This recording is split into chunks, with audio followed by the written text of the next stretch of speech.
Hey everyone, What If Fan here, bringing you another exciting part of What If Dragon deck user in Yu-Gi-Oh! Zexal. You can find the fanfic title and the original author's name in the description below. Make sure to check it out and show them some love.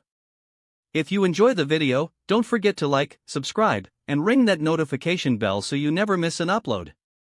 Alright, let's jump into it.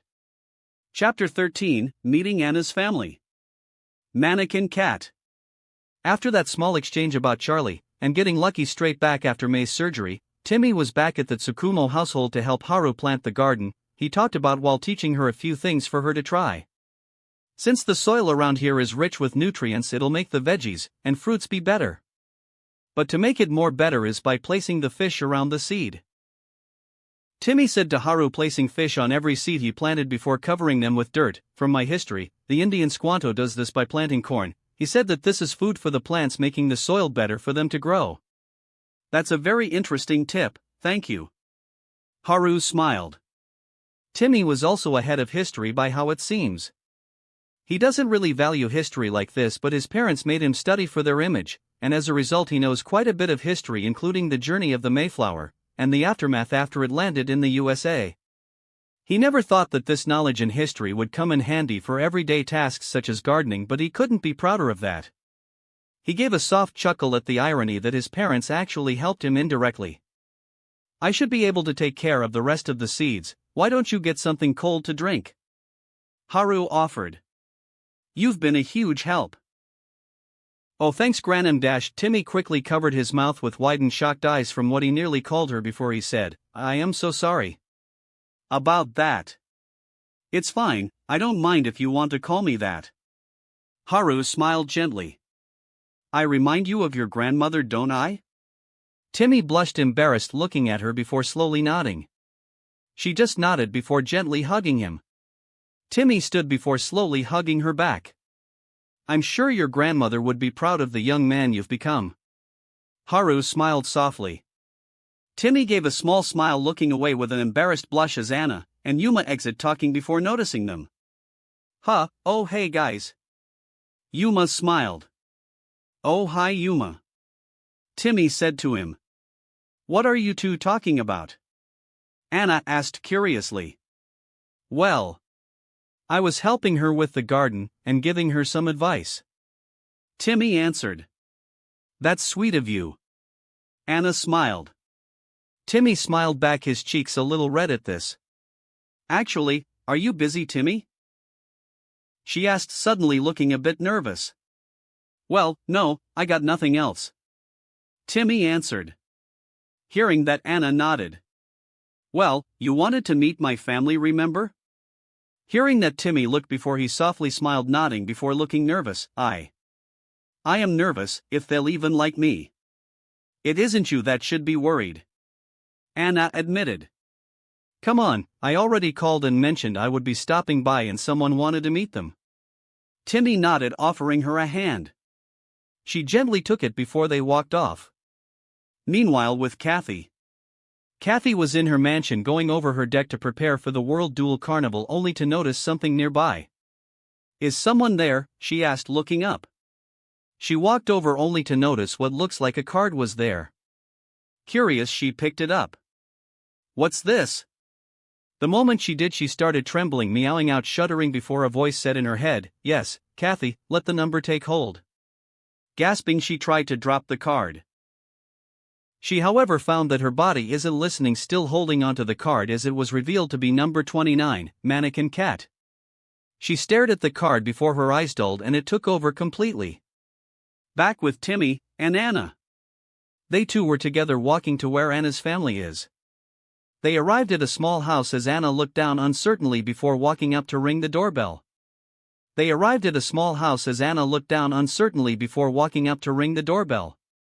She ringed it as they waited before a boy about a year older than Timmy answered the door. He has red spiky hair and bushy eyebrows. His eyes are teal and the front of his bangs are lined with yellow, while wearing a maroon long-sleeved shirt, gray pants, and yellow boots with white tongues and gray soles under a purple poncho that is emblazoned with a blue shield shape and green diamonds, 2 on the lower part of the shield and 2 smaller ones on each shoulder. Hey Alan. Anna mentioned. Are Mom and Dad busy? Anna, the boy, Alan, cried with a smile, embracing her quick before looking up. You had been away for a while, sis. I was wondering when you come back. Well, it's not just me, Anna admitted while hugging him back. You're not still mad I ran off? Or I guess, flew off on my rocket? No. I was waiting for when you be back. Alan smiled to her before noticing Timmy with her. And who's this shrimp? Alan, that shrimp happens to be my boyfriend. Anna scolded him. What? Alan asked, shocked. Boyfriend? It's all right, Anna. He didn't know you were going out with me. Timmy tried to defend his girlfriend's little brother. I said that in my message, Anna explained. Oh well, I didn't believe you at first, Alan sheepishly admitted, rubbing the back of his head. I mean, you spent a lot of time chasing. What was his name again? He gives thought before remembering, finishing, Yuya-tsukun, that you don't pay attention to other boys. Anna blushed at that. Alan, who's at the door? A female voice asked. Who stepped behind Alan was two adults, a red-haired man wearing a plain white shirt and torn shorts with a brown-haired woman wearing a pearl necklace and black shoulderless dress with gem earrings.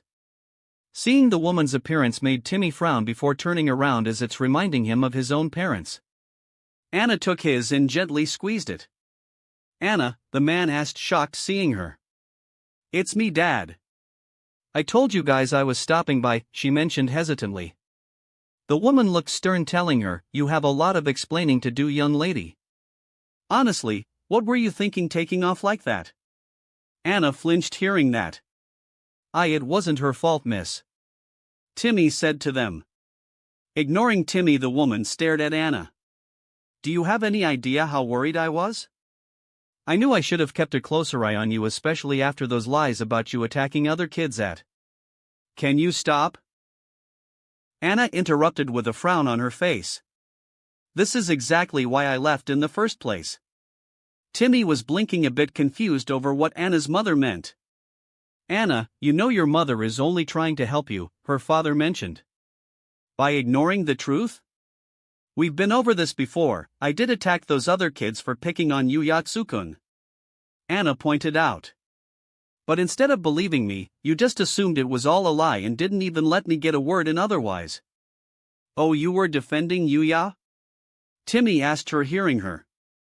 Well, not exactly defending him, Anna admitted with a blush. I mean, anyway, I left because you didn't believe me when I told you what happened. You still don't. I didn't raise you to be like that. It's very improper for a lady to attack those kids, and I know you wouldn't do that, her mother told her, crossing her arms. And how do you know that? Anna questioned angrily. You don't know the first thing about me, you just have this picture in your head of what you think I should be. Don't you dare take that tone with me, young lady. I'm your mother, you should be following how I think you should be. Timmy frowned at this, remember his own parents treating him exactly the same like this. He could see Anna getting angrier and angrier listening to that. Seeing that, and deciding he had enough, he walked in front of Anna as if defending her from her mother. Timmy? Anna asked in shock, seeing that. Young man, I am speaking with my daughter, this isn't any of your concern, her mother told him. I'm afraid it is, I'm her boyfriend, Timmy told her simply. What? Her mother glared at her daughter. Who said you can have a boyfriend? How dare you get a boy without my dash? Be quiet, Timmy stated simply in a stern voice, which shocked all of them. Everyone looked at Timmy in shock. You can't just treat Anna like some sort of personal doll for you to customize to your own views. She has the right to live her own life, you're just breathing down her neck, not allowing her to state her own views. I've been Anna's boyfriend for a while, and I know that she can defend others. Those kids that were picking on Yuya, she attacked them cause she defended Yuya, and she did the same with me whenever I'm in trouble. Timmy started to lecture his girlfriend's mother. Let Anna live her own life how she wants it, and stay out of it. You're doing nothing but hold her down, but when she left she accomplished much.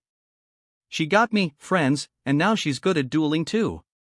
So now, treat her like a family should be. You're not being a mother to her, you're being a slave driver. Anna's parents looked stunned hearing that, as Anna looked shocked and touched. Whoa, you met someone special, Alan whispered to his sister as she nodded with a smile.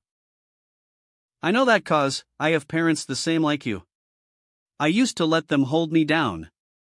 But when I met Anna, not anymore. Timmy turned to Anna holding her hand. Anna blushed slightly before getting up. Come on, we should head back. You still need a few more heart pieces after all. Timmy nodded as they turned to walk over before Anna's mother called, Wait. What do you want now? Anna questioned, turning to her. Her mother was looking guilty before saying, Anna. I only wanted you to not make the same mistakes I made. I took it too far many times, and I know it'll take time. But I hope you'll forgive me. Anna's eyes widened before she looked down. Give me a little time, okay? Her mother nodded before Alan asked her sad, You're leaving again, Anna? For now, but. I'll be back, Alan, she answered. Her little brother nodded as they headed off. Soon they were on their own again near Anna's shack. Timmy, did you mean that? Anna asked him. He turned to her hearing that.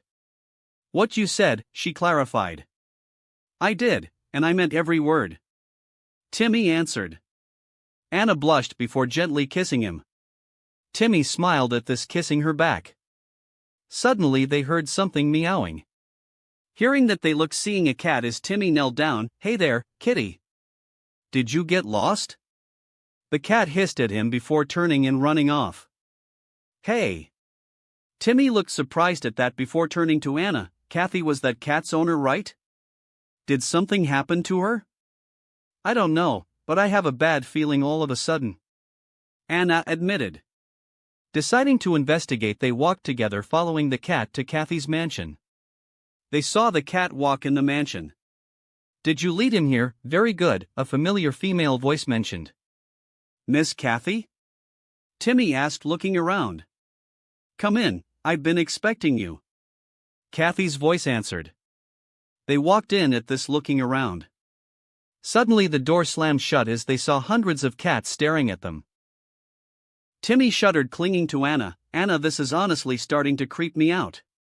Oh, not a fan of cats? Kathy asked, getting his attention. They looked, seeing her in her cat costume she often likes to dress up in, with a cat mask on. Kathy smirked before snapping her fingers as Anna suddenly froze. Huh?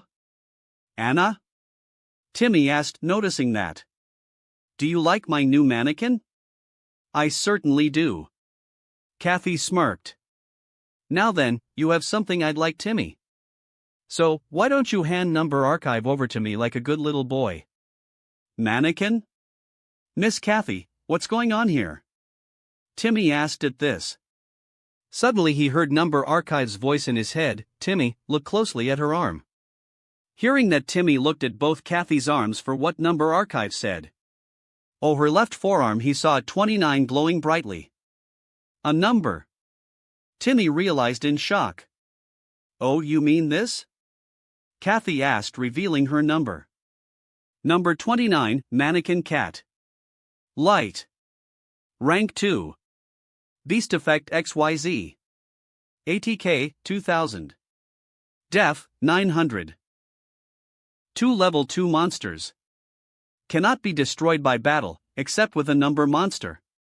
Once per turn, you can detach one material from this card, then target one monster in your opponent's GY, special summon it to your opponent's field.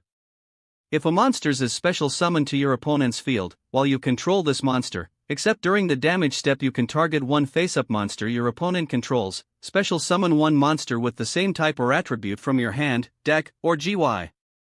You can only use this effect of number 29, mannequin cat, once per turn. Timmy grunted at this. Kathy's been taken over by a number, and from the looks of things she has him right in her grip. She is under the influence of that number, and number archive stated before that the only way to reason with them is to break their hold, which is by defeating them in a duel, which is what Timmy needs to do. So deciding to do that, Timmy declared, Alright, Kathy, I challenge you. Alright, when I win your numbers will be mine, and you'll be a mannequin just like Anna. Kathy told him.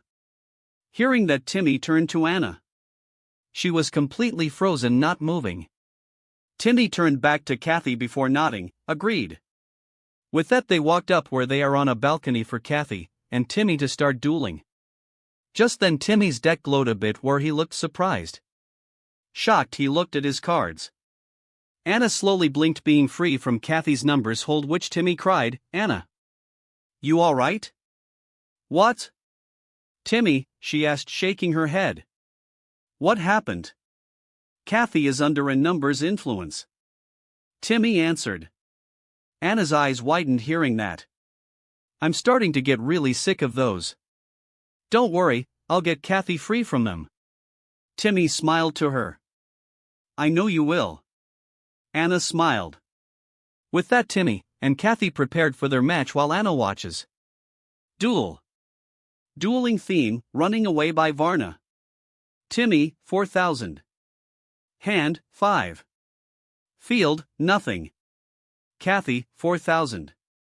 Hand, 5. Field, nothing. Let the duel commence. Timmy, first turn. "I'll go first," Timmy said to Kathy, looking at his hand. "Be careful, who knows what Kathy has planned?" Anna thought nervously. Timmy soon said, "And to start, I activate Marketing Archive." Marketing Archive. Normal spell card. If you control no monsters, special summon one level 4 or lower Dragon Archiver monster from your deck in defense position to either player's field. If your opponent activates the effect of a Dragon Archiver monster while this card is in your GY, you can banish one card from your GY, add one Dragon Ritual monster, or one Archiver Ritual from your deck or GY to your hand. You can only activate this effect of Marketing Archive once per turn. With no monsters on the field, I can summon a level 4 or lower Dragon Archiver from my deck in defense mode to either our fields. Timmy said, looking through his deck, and I picked a summon Dragon Archiver, Toloki, to your field. At that, Toloki rose up to Kathy's field in defense. Defense position. Dragon Archiver, Toloki. Dark. Level 3. Pendulum Scale, 2. Dragon Effect Pendulum. ATK, 1200. Def, 200. Pendulum Effect, Dragon Archiver monsters on the field cannot be destroyed by card effects once per turn. Once per turn, if your opponent activates the effect of a Dragon Archiver monster, you can draw 2 cards, then discard 1 card. Monster Effect, during your main phase, if you summon a monster, activate this effect, decrease or increase this card's level by 1. If this card is used as material for a summon of a dragon monster, you can draw 1 card. You can only activate this effect of Dragon Archiver, Toloki, once per turn. Then I summon Dragon Archiver, Astuzel. Timmy added as Astuzel rose up his own field. Attack position. Dragon Archiver, Astuzel. Dark. Level 4. Pendulum Scale, 6. Dragon Pendulum Effect. ATK, 1400. Def, 1100. Pendulum Effect, Dragon Archiver monsters on the field gain 300 ATK. Once per turn, if your opponent controls a Dragon Archiver monster, you can destroy 1 spell/trap they control.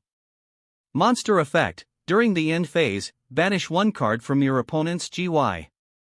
If this card is used as material for a summon of a dragon monster, you can target 1 level 4 or higher monster your opponent controls, negate its effects. You can only activate this effect of Dragon Archiver, Astuzel, once per turn. Anna smiled seeing that. Next, I activate the spell, Profiting Archive. Timmy added using a spell where Kaitol and Astuzel together are selling books with a Thunder Nyan checking out a stack of books that looks like it's about to fall over. Face up. Profiting Archive. Continuous spell card. If both players control a Dragon Archiver monster, all damage both players take is halved. Negate activated effects that target 1 Dragon Archiver monster on the field except Dragon Archiver monsters.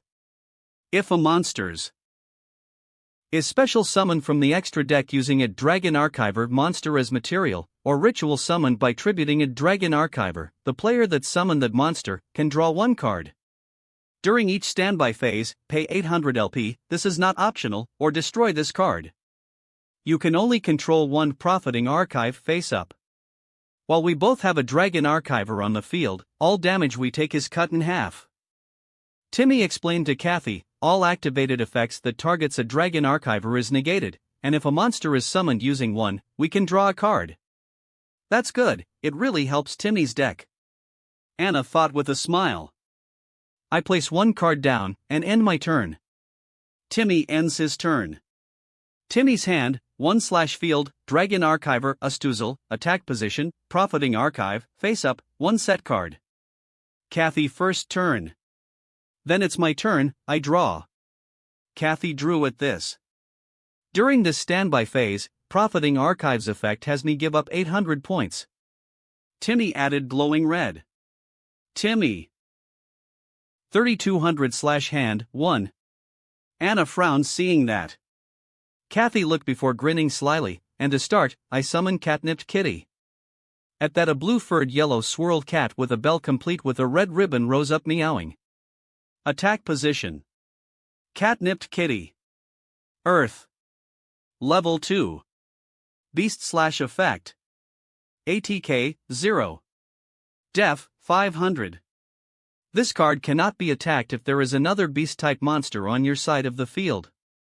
Once per turn, you can make the def of one monster on your opponent's side of the field 0 until the end of this turn. Catnipped Kitty. That's one of the oldest cards of the game. Timmy said seeing it. Something's wrong, be careful. Anna warned him. Timmy nodded before saying, since you summoned a monster, Toloki's level goes down or up by 1 whichever you choose. In that case, I lower his level. Toloki, LV, 3-1 is equal to 2. Easy way to remove that annoying card's effect to reduce damage. Kathy smirked to Timmy. That can only mean one thing. Anna frowned. She's going to summon it. Timmy grunted as Kathy raised an arm. I overlay level 2 Dragon Archiver, Toloki, and Catnipped Kitty. The two glowed with Toloki being purple energy, and Catnipped Kitty being brown flying up in the overlay network as they watched as the overlay network shattered revealing the monster. IXYZ summon. Number 29, Mannequin Cat. What lowered down was a little girl that has purple skin with brown bold hair having purple cat ears with a long white tail with a black tip, and black eyes. She also wears a black dress with a white top, and white buttons with the same scheme on her boots, and gloves with a gold charm with a red ribbon on it. On her left leg was a green 29 as she stared at them. Attack position. Number 29, Mannequin Cat. Light. Rank 2. Beast Effect XYZ. ATK, 2000.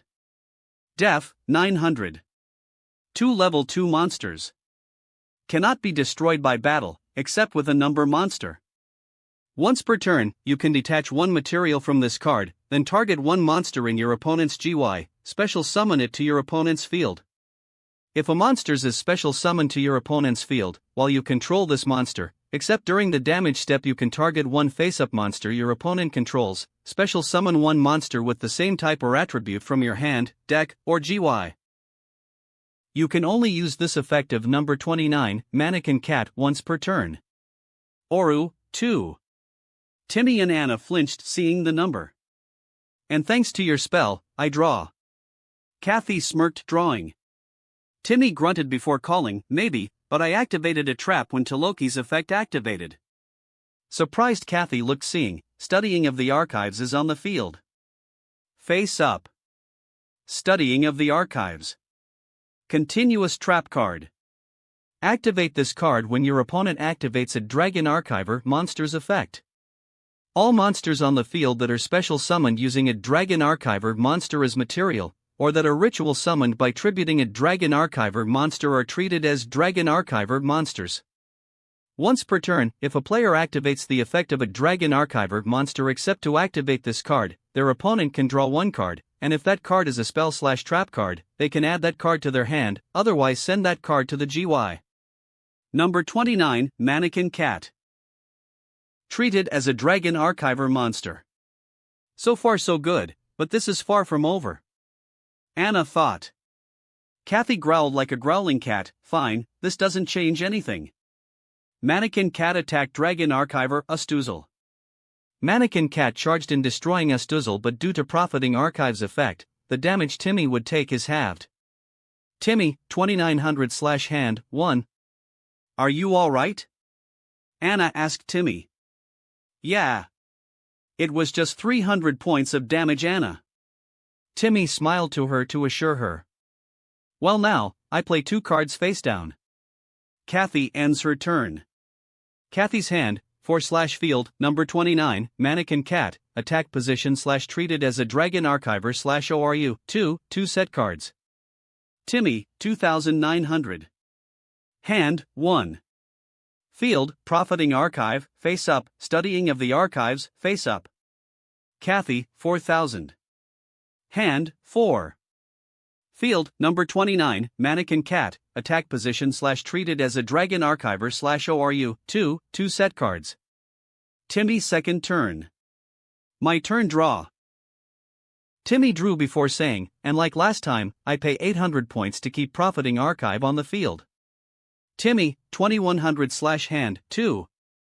300 points isn't a lot, but it was still a number that attacked you. Anna thought before shaking her head. It's fine, he'll be alright. Not just that, but with profiting archives cost to pay 800 LP every turn, it's gonna deplete his LP hugely. The damage he would take may be halved where it won't be gone by a large amount, but the pricey effect really made Timmy have a slight disadvantage. Looking Timmy cold, I activate the spell, Dragon Scale Archiving. Face up. Dragon Scale Archiving. Continuous spell card. When this card activates, place 2 Dragon Archiver monsters with different names from your deck in your pendulum zones. For the rest of this turn after this effect resolves, you can only special summon once. Once per turn, when a Dragon Archiver monster on the field activates its effect. The player that activated that monster's effect gains 1000 LP. You can only control 1 Dragon Scale Archiving. When this activates, I place 2 Dragon Archivers in my pendulum zones. Timmy explained to Kathy. She frowned hearing that. And I set 5 Dragon Archiver Irolcol and scale, 8 Dragon Archiver Renoto to set the pendulum scale. The 2 dragons rose up readying. Pendulum. Dragon Archiver Renoto. Dark. Level 3. Pendulum scale, 8. Dragon Pendulum Effect.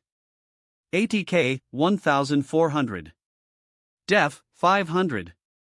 Pendulum Effect, Dragon Archiver monsters on the field cannot be targeted by your opponent's card effects. Once per turn, if a Dragon Archiver monster you control is targeted by an opponent's attack, you can target the attacking monster, negate the attack. Monster Effect, if you take battle or effect damage, inflict the same amount of damage to your opponent.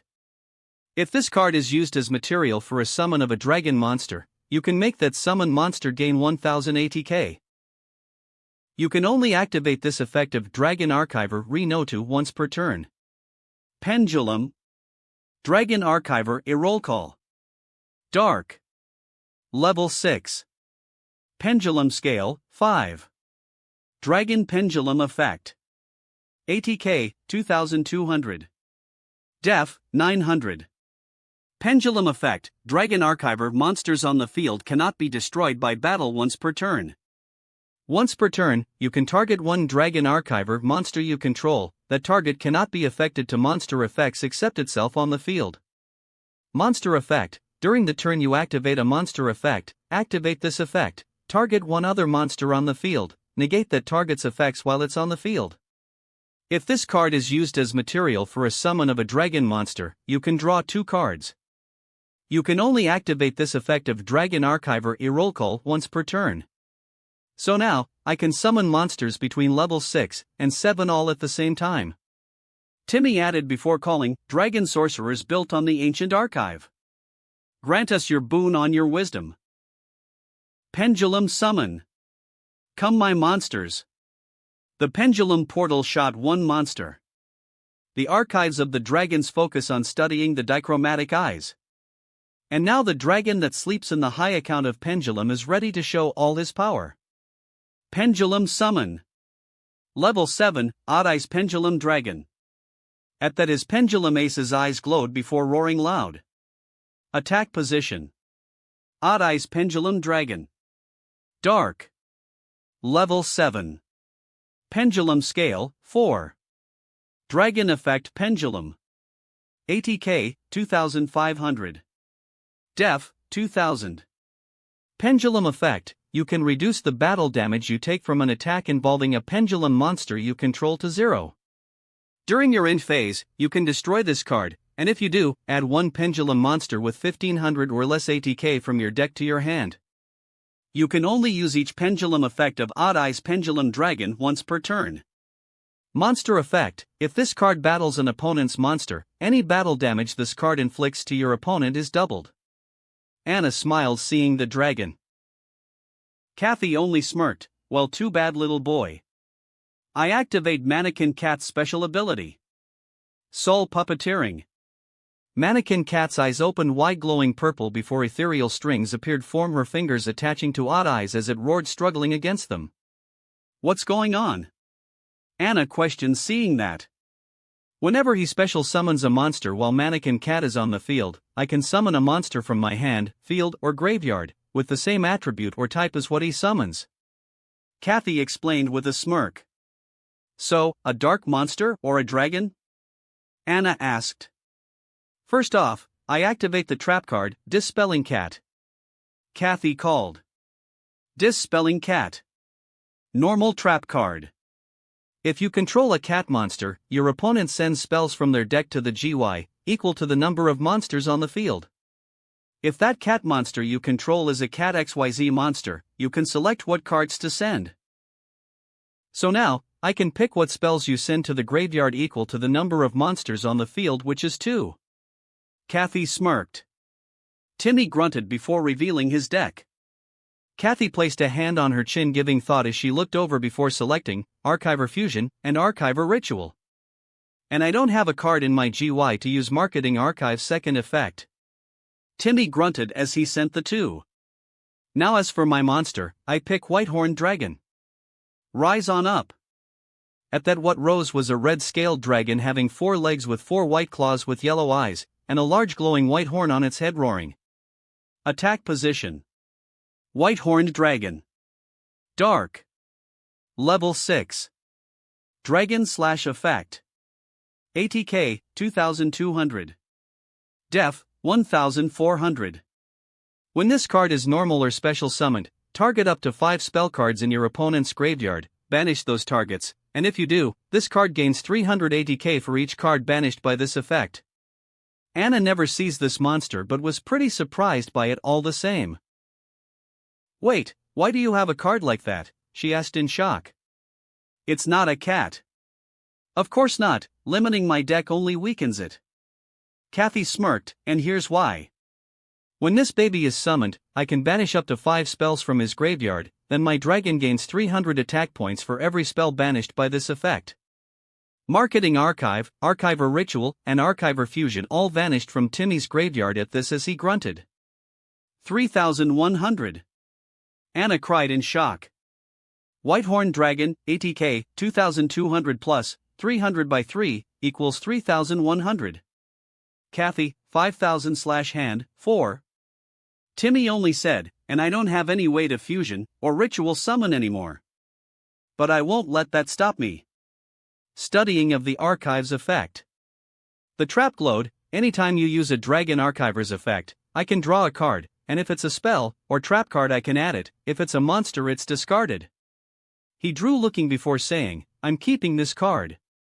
Next, I summoned Dragon Archiver Yggdrasil. Yggdrasil rose up at this. Attack position. Dragon Archiver Yggdrasil. Wind. Level 4. Pendulum Scale, 7. Dragon Pendulum Effect. ATK, 1500. Def, 800. Pendulum Effect, Dragon Archiver monsters on the field gain 300 ATK. Once per turn, if your opponent activates the effect of a Dragon Archiver monster, you can change the effect to where it's as if you activated that effect instead. Monster Effect, at the start of your battle phase, target one monster you control, that monster gains 1000 ATK until the end of the battle phase. If this card is used as material for a summon of a dragon monster, you can special summon one level 4 or lower Dragon Archiver monster from your deck to either player's field in defense position. You can only activate this effect of Dragon Archiver Yggdrasil once per turn. And at my battle phase, Yggdrasil's ability gives Odd Eyes 1000 more attack points. Odd Eyes Pendulum Dragon, ATK, 2500 plus 1000 is equal to 3500. 3500. Kathy cried in shock. And now Odd Eyes get rid of Whitehorn Dragon. Spiral Flame Strike. Odd Eyes charged a blast at the stronger dragon. Kathy only smirked. Shift activate. Shift. Normal trap card. When your opponent targets exactly one monster you control, and no other cards, for an attack, or with a spell/trap effect, target another monster you control that would be an appropriate target. That attack/spell trap now targets the new target. So now, the target to your attack is changed to Mannequin Cat. Mannequin Cat popped in front of Whitehorn Dragon as Odd Eyes blasted the attack, striking Mannequin Cat as Kathy grunted, stepping back while Timmy looked shocked before saying, Odd Eyes Pendulum Dragon doubles any battle damage it deals when battling a monster. 1500 times 2 is 3000. But the effective Profiting Archive halves all damage while a Dragon Archiver is on both players' sides, so that means the damage Kathy takes is neither less or more. Kathy, 3500/hand, 4. And in addition, Mannequin Cat is a number, so your dragon's attack does no damage. Kathy smirked to Timmy, brushing her shoulder off as the smoke cleared, revealing Mannequin Cat did survive the attack. Not good. Anna frowned. Your deck is really passive, and it's letting me through with a breeze. Kathy smirked to Timmy, it's pathetic if it can assist me like this. Timmy grunted before setting a card, I end my turn. With the turn's end phase, Yggdrasil's ability is no longer in effect, so Odd Eyes lost his boost. Odd Eyes Pendulum Dragon, ATK, 3500 minus 1000 is equal to 2500. Timmy's hand, 0/field, Dragon Archiver Renotu, Pendulum, Dragon Archiver Irolcall, Pendulum, Odd Eyes Pendulum Dragon, Attack Position, Dragon Archiver Yggdrasil, Attack Position, Dragon Scale Archiving, Face Up, Profiting Archive, Face Up, Studying of the Archives, Face Up, 1 set card. Kathy's second turn. My turn now, draw. Kathy drew before smirking, and if you recall, Profiting Archive forces you to pay another bout of 800 points. Timmy frowned, glowing red. Timmy, 1300/hand, 0. Timmy. Anna cried nervously, seeing how low his points were. Next up, I'll get this started by activating Stoic Challenge. Kathy added. Equipped to number 29, Mannequin Cat. Stoic Challenge. Equip spell card. You can only control one Stoic Challenge. Equip only to a face-up XYZ monster that has XYZ material. It gains 600 ATK for each XYZ material attached to a monster you control, and any battle damage your opponent takes from battles involving it and their monster is doubled, but its effects cannot be activated. During your opponent's end phase, send this card to the graveyard. When this card leaves the field, destroy the equipped monster. Stoic Challenge? Timmy thought in shock, remembering that card. So now Mannequin Cat gets 600 points for every one of her overlay units, and any battle damage you take that involves both her and your monster is doubled. Kathy smirked. Number 29, Mannequin Cat, ATK, 2000 plus, 600 by 2, equals 3200. That's 1600 points of damage. Anna whispered nervously. Timmy grunted larger, staring at this before Kathy called, and now Whitehorn Dragon attacked Dragon Archiver Yggdrasil. The dragon charged in at Yggdrasil before Timmy quickly called, Dragon Archiver Renota's Pendulum ability activates. When you attack a Dragon Archiver on the field, I can negate the attack once per turn. Renota meditated, cancelling the attack, forcing Whitehorn Dragon back. But now that effect's used up. Go Mannequin Cat, attack Yggdrasil. Mannequin Cat charged in at Yggdrasil, ready to finish this duel. Timmy grunted, got no choice. I activate my facedown, emergency provisions. Emergency provisions. Quick play spell card. Send any number of other spell/trap cards you control to the graveyard, gain 1000 LP for each card sent to the graveyard this way. Anna let out a sigh of relief hearing that. So now I send Dragon Scale Archiving to the graveyard to gain 1000 points. His spell vanished as he glowed. Timmy, 2300/hand, 0. He braced himself as Mannequin Cat destroyed Yggdrasil where he's forced down a knee breathing. Timmy, 0600/hand, 0. You survived, but not for much longer. Kathy told him. Timmy tries to get up but only gets back down to a knee breathing heavily a bit. Seeing that, Anna ran to him. Timmy, are you okay? I think so, she's real tough. Timmy admitted to her. Frowning, Anna helped him up. I'm right here. Thanks, Anna. Timmy smiled at this. Well, it's almost over. Kathy smirked, placing a card down. I end my turn. Kathy's hand, 3/field, number 29, Mannequin Cat, attack position / treated as a Dragon Archiver / equipped with static challenge / ATK, 3200/ORU, 2. Stoic Challenge, equipped to number 29, Mannequin Cat, Whitehorn Dragon, attack position / ATK, 3100, 1 set card. Timmy, 0600. Hand, 0. Field, Dragon Archiver Renotu, Pendulum, Dragon Archiver Irolcall, Pendulum, Oddeyes Pendulum Dragon, attack position, Profiting Archive, face up, Studying of the Archives, face up. Kathy, 3500. Hand, 3. Field, number 29, Mannequin Cat, attack position / treated as a Dragon Archiver / equipped with static challenge / ATK, 3200/ORU, 2, Whitehorn Dragon, attack position / ATK, 3100, Stoic Challenge, equipped to number 29, Mannequin Cat, 1 set card. Timmy, third turn. After he drew, Timmy said, since I can't pay for the cost anymore, Profiting Archive is destroyed. His spell shattered at that. Anna frowned. What can you do now?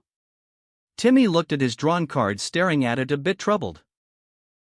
From the looks of things, Timmy's drawn card seems to be either a bad card, or a good card, which is the only thing he can do for a chance to beat Kathy. Anna frowned before looking at the card. Graceful Archiving. Normal spell card. Target 1 Dragon Archiver monster on the field, make its ATK 0, also draw 3 cards, and discard 2 cards. During your main phase, if the targeted monster is targeted for an attack by a monster special summoned from the extra deck, you can banish this card from your GY, have the attacking monster gain 1000 ATK or lose 1000 ATK. You can only activate 1 Graceful Archiving once per turn. It's the only chance you have. Anna whispered. He nodded before taking a breath. Here goes. I activate Graceful Archiving. A card shows of the angel from Graceful Charity reading a book on a table while Yggdrasil is at the background checking out a book. Graceful Archiving. Normal spell card. Target 1 Dragon Archiver monster on the field. Make its ATK 0, also draw 3 cards, and discard 2 cards. During your main phase, if the targeted monster is targeted for an attack by a monster special summoned from the extra deck, you can banish this card from your GY, have the attacking monster gain 1000 ATK or lose 1000 ATK. You can only activate 1 Graceful Archiving once per turn. Number 29, Mannequin Cat, ATK, 3200 minus 3200 is equal to 0. Kathy's eyes widened seeing that. Timmy drew 3 cards before looking at them before discarding 2 of them, and a Pendulum Summon. Appear now. Dragon Archiver Winkleton. At that, a grayscale dragon librarian having on a white robe appeared ready. Attack position. Dragon Archiver Winkleton. Light. Level 6. Pendulum Scale, 9. Dragon Effect Pendulum. ATK, 2200. Def, 2000. Pendulum Effect. Negate activated effects that targets a Dragon Archiver monster on the field except Dragon Archiver monsters. When a Dragon Archiver monster is destroyed by battle, inflict 500 damage to your opponent.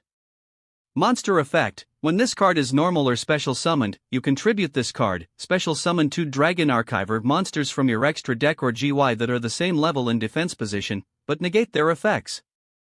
If this card is used as material for a summon of a dragon monster, you can banish one card from both players' GYs. You can only activate this effect of Dragon Archiver Wincolton once per turn. And thanks to his ability, I can summon 2 Dragon Archivers that are the same level by tributing this card.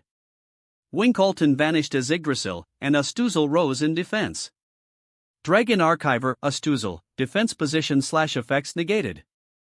Dragon Archiver Yggdrasil, defense position / effects negated. Then I overlay both Yggdrasil and Astuzel. Timmy called as the 2 rose up entering the overlay network. What are you summoning now? Kathy questioned. The archives of the dragons focus on studying the treacherous fangs. And now the dragon that sleeps in the pitch-black darkness is ready to fight all those foolish enough to oppose it. XYZ Summon. Rank 4, Dark Rebellion XYZ Dragon. At that what shot up was Dark Rebellion roaring beside Odd Eyes. Attack position. Treated as a Dragon Archiver. Dark Rebellion XYZ Dragon. Dark. Rank 4. Dragon Effect XYZ. ATK, 2500. Def, 2000. 2 level 4 monsters. You can detach 2 materials from this card, then target one face-up monster your opponent controls. Its ATK becomes half its current ATK, and if it does, this card gains that lost ATK. Oru, 2. Anna smiled seeing the monster. I don't think so. I activate the trap, Ridiculing World. Kathy smirked. Ridiculing World. Normal trap card.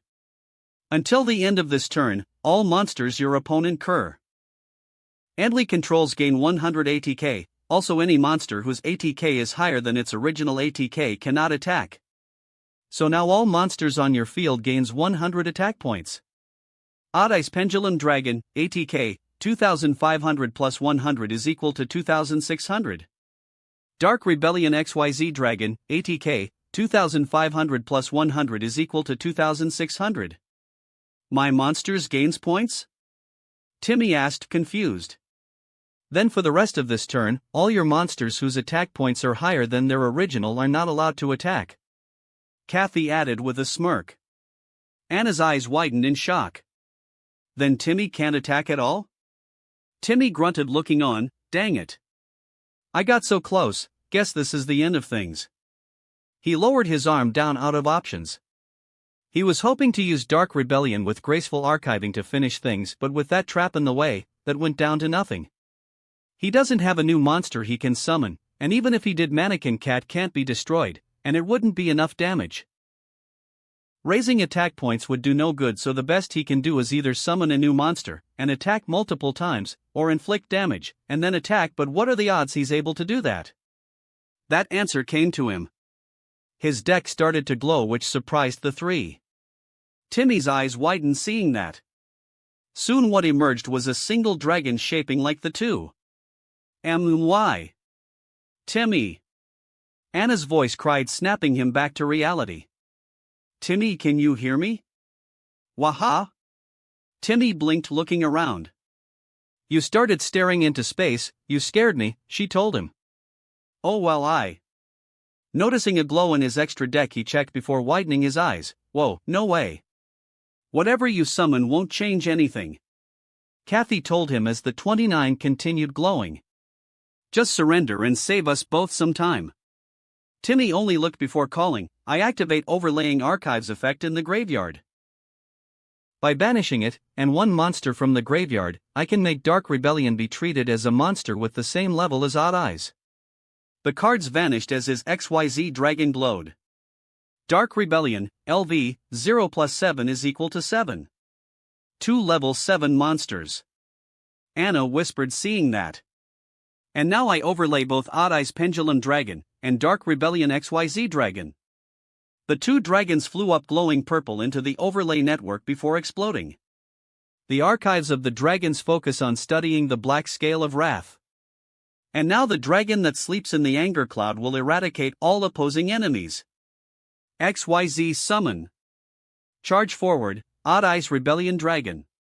What show forward above him was a large black and red dragon with the same eyes as Odd Eyes, and large wings with 2 glowing yellow eyes on its chest, and having a long tail with dark rebellion's color scheme on its body roaring.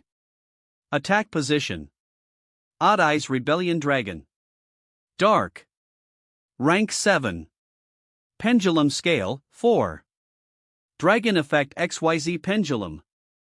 ATK. 3000. Def, 2500. Pendulum Effect. Once per turn, if you have no cards in your other pendulum zone, you can place one pendulum monster from your deck in your pendulum zone. Monster Effect. 2 level 7 dragon-type monsters. If you can pendulum summon level 7, you can pendulum summon this face-up card in your extra deck. If this card is XYZ summoned by using an XYZ monster as a material, destroy as many level 7 or lower monsters your opponent controls as possible, inflict 1000 damage to your opponent for each card destroyed, and if you do, this card can make 3 attacks during each battle phase this turn. If this card in the monster zone is destroyed by battle or card effect, you can destroy as many cards in your pendulum zones as possible, min 1, and if you do, place this card in your pendulum zone. Oru, 2. Kathy's eyes widened. Not bad, but 3000 points aren't enough to beat me, and your new monster isn't a number, so Mannequin Cat won't be destroyed. Anna wasn't paying attention, looking on in shock at the massive dragon in front of her. Amazing, she whispered in awe. I activate Rebellion Dragon's ability. When XYZ summoned, using an XYZ monster as an overlay unit, all of your monsters that are level 7 or lower are destroyed, and you lose 1000 points for each one, and Rebellion Dragon can attack 3 times this turn. Timmy revealed to Kathy, holding up 3 fingers before calling, Overlord Howling. Rebellion Dragon charged an attack at Whitehorn Dragon. Kathy's eyes widened as her dragon shattered. Kathy, 2500/hand, 3. No, this isn't happening. Now Rebellion Dragon attack Mannequin Cat. Sweeping Static Strike. The dragon roared, charging in at the number. Kathy cried out as her number was hit by the dragon as she lost the last of her life points. Timmy, 0600. Hand, 0. Field, Dragon Archiver Reno 2, Pendulum, Dragon Archiver Irolcall, Pendulum, Odd Eyes Rebellion Dragon, Attack Position /ORU, 2.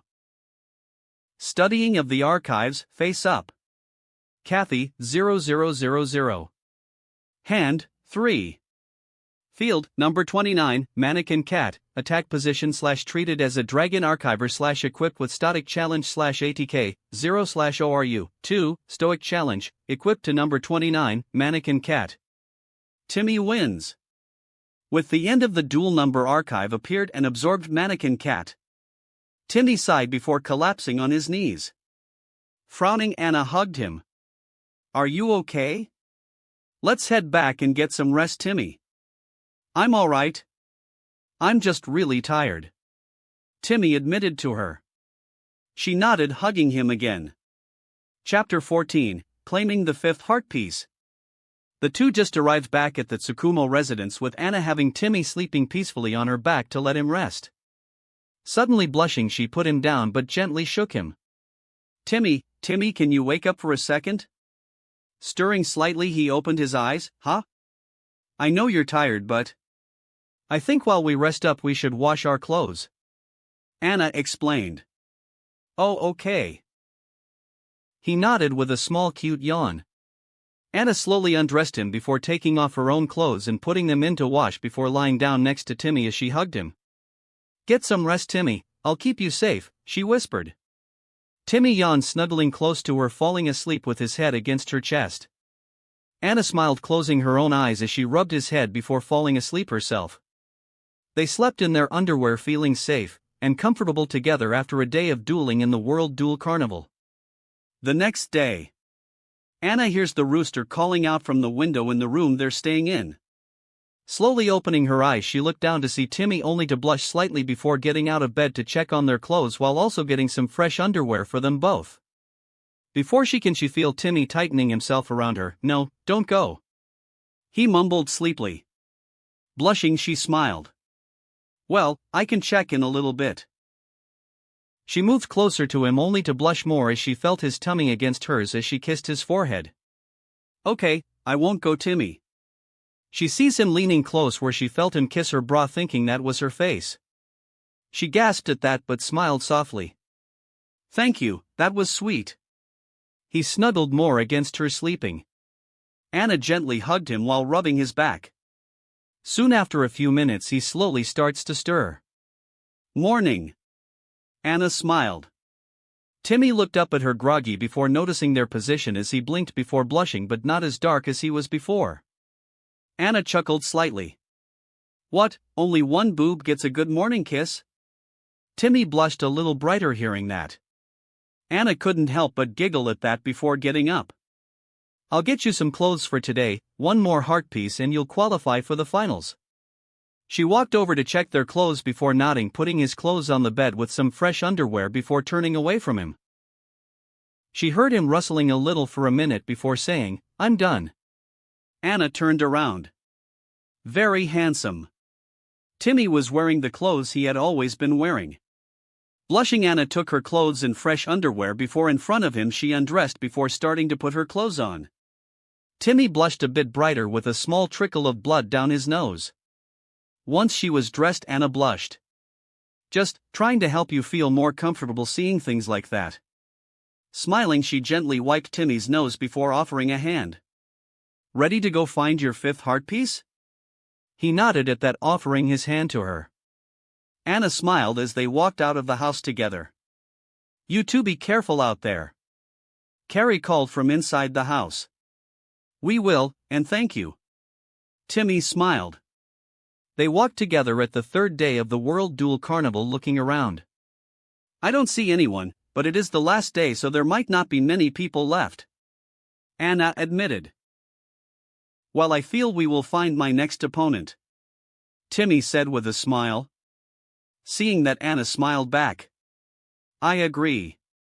They walked around for a while looking for Timmy's next opponent, as they sometimes see new matches coming on. Frowning, Anna suddenly got her rocket launcher. "Think we should try a bird's eye view of the city?" Timmy looked before nodding, "Okay." The two of them got on her rocket launcher at that as Anna made sure Timmy had a tight grip on her waist as they flew up into the sky to look for someone Timmy could duel. Timmy looked down amazed from this view. "Whoa. I always wondered what it means to be at the sky. It's really incredible, isn't it?" Anna asked with a smile. "It's a shame our cards aren't real. You could fly with your dragons, well, 3 of them anyway. Oddeyes doesn't have wings. You know, maybe that might not be impossible." Timmy admitted to her, "Perhaps it is possible for my dragons to fly with us one day." "That would be amazing." Anna smiled. "Do you see anything, by the way?" Timmy looked around to find what he's able to duel against. Soon noticing something, he pointed, "Down there." Anna looked to where Timmy pointed before racing down. They arrived as they looked, seeing a blonde-hair girl with a flowing black kimono was there staring out onto Heartland's river. "Do you think she's a duelist?" Anna asked Timmy. Timmy shrugged at that before calling, "Hey miss?" Blinking, she looked over. "Yes? Are you a contestant of the World Duel Carnival?" Timmy asked her before saying, "If you are, I want to challenge you." "All right, I accept your challenge," the girl smiled. "May I ask your name?" "Timothy. Timothy Wixon. But call me Timmy." Timmy answered. "It's a pleasure to meet you, Timmy." "My name is Alice," the girl smiled. Timmy nodded back with a smile. "Do you mind if I take the first turn?"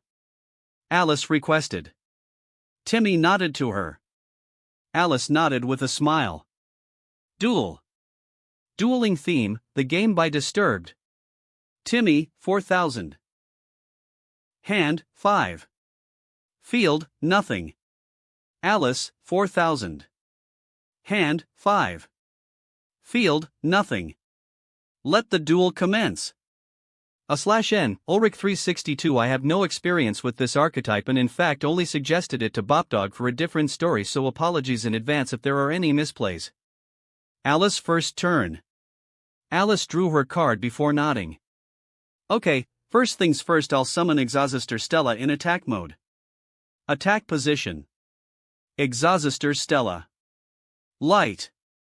Level 4. Spellcaster/effect. ATK, 300. Def, 800. During your main phase, you can special summon one Exhauster monster from your hand, then if you control Exhauster Ellis, you gain 800 LP. If your opponent moves the cards out of either GY, except during the damage step, you can special summon from your extra deck one Exhauster XYZ monster using this face-up card you control as material. This is treated as an XYZ summon. You can only use each effect of Exhauster Stella once per turn. Then, using Stella's effect, I can special summon an Exhauster from my hand and I pick Exhauster Ellis. Attack position. Exhauster Ellis. Light. Level 4. Spellcaster/effect.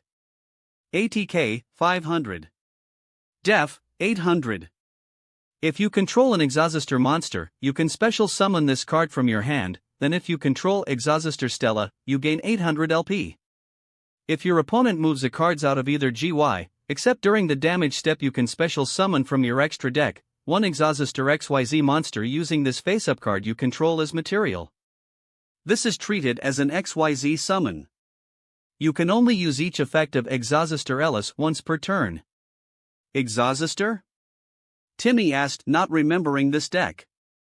That's right, it's my deck and it's actually pretty strong. Alice smiled. For now though, I'll just set 3 cards and end my move. Alice's hand, 1/field, Exhauster Stella, attack position, Exhauster Ellis, attack position, 3 set cards. Timmy first turn. Okay, my turn. Draw. Timmy drew looking, and I activate Library of the Dragon Archivers. At the field spell appeared. Field zone. Library of the Dragon Archivers. Field spell card.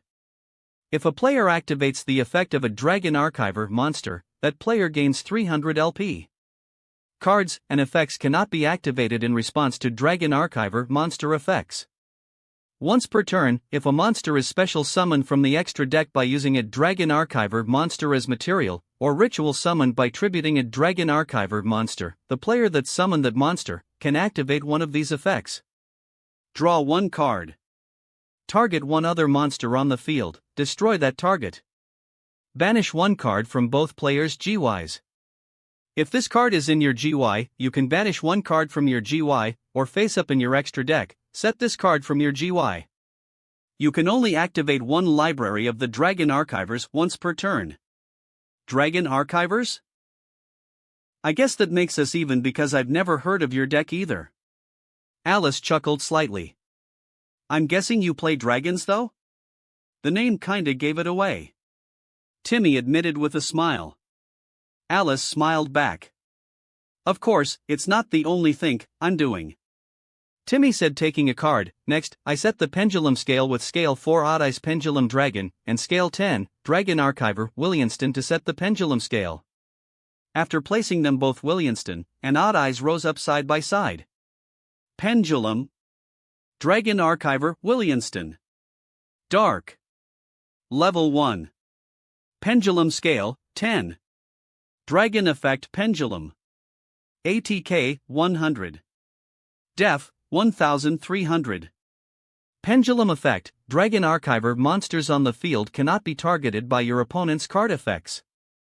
Once per turn, if a Dragon Archiver monster is destroyed by battle or by card effect, you can draw 1 card. Monster effect, during your draw phase. Special summon 1 monster from your hand, but negate its effects. Also, this card's level becomes the same level as that monster. If this card is used as material for a summon of a dragon monster, you can inflict 1000 damage to your opponent. You can only activate this effect of Dragon Archiver Williamston once per turn. Pendulum. Odd Eyes Pendulum Dragon. Dark. Level 7. Pendulum scale, 4. Dragon effect pendulum. ATK, 2500. Def, 2000. Pendulum effect, you can reduce the battle damage you take from an attack involving a pendulum monster you control to 0. During your end phase, you can destroy this card, and if you do, add 1 pendulum monster with 1500 or less ATK from your deck to your hand. You can only use each pendulum effect of Odd Eyes Pendulum Dragon once per turn. Monster effect: if this card battles an opponent's monster, any battle damage this card inflicts to your opponent is doubled. The pendulum scale? Alice asked in confusion.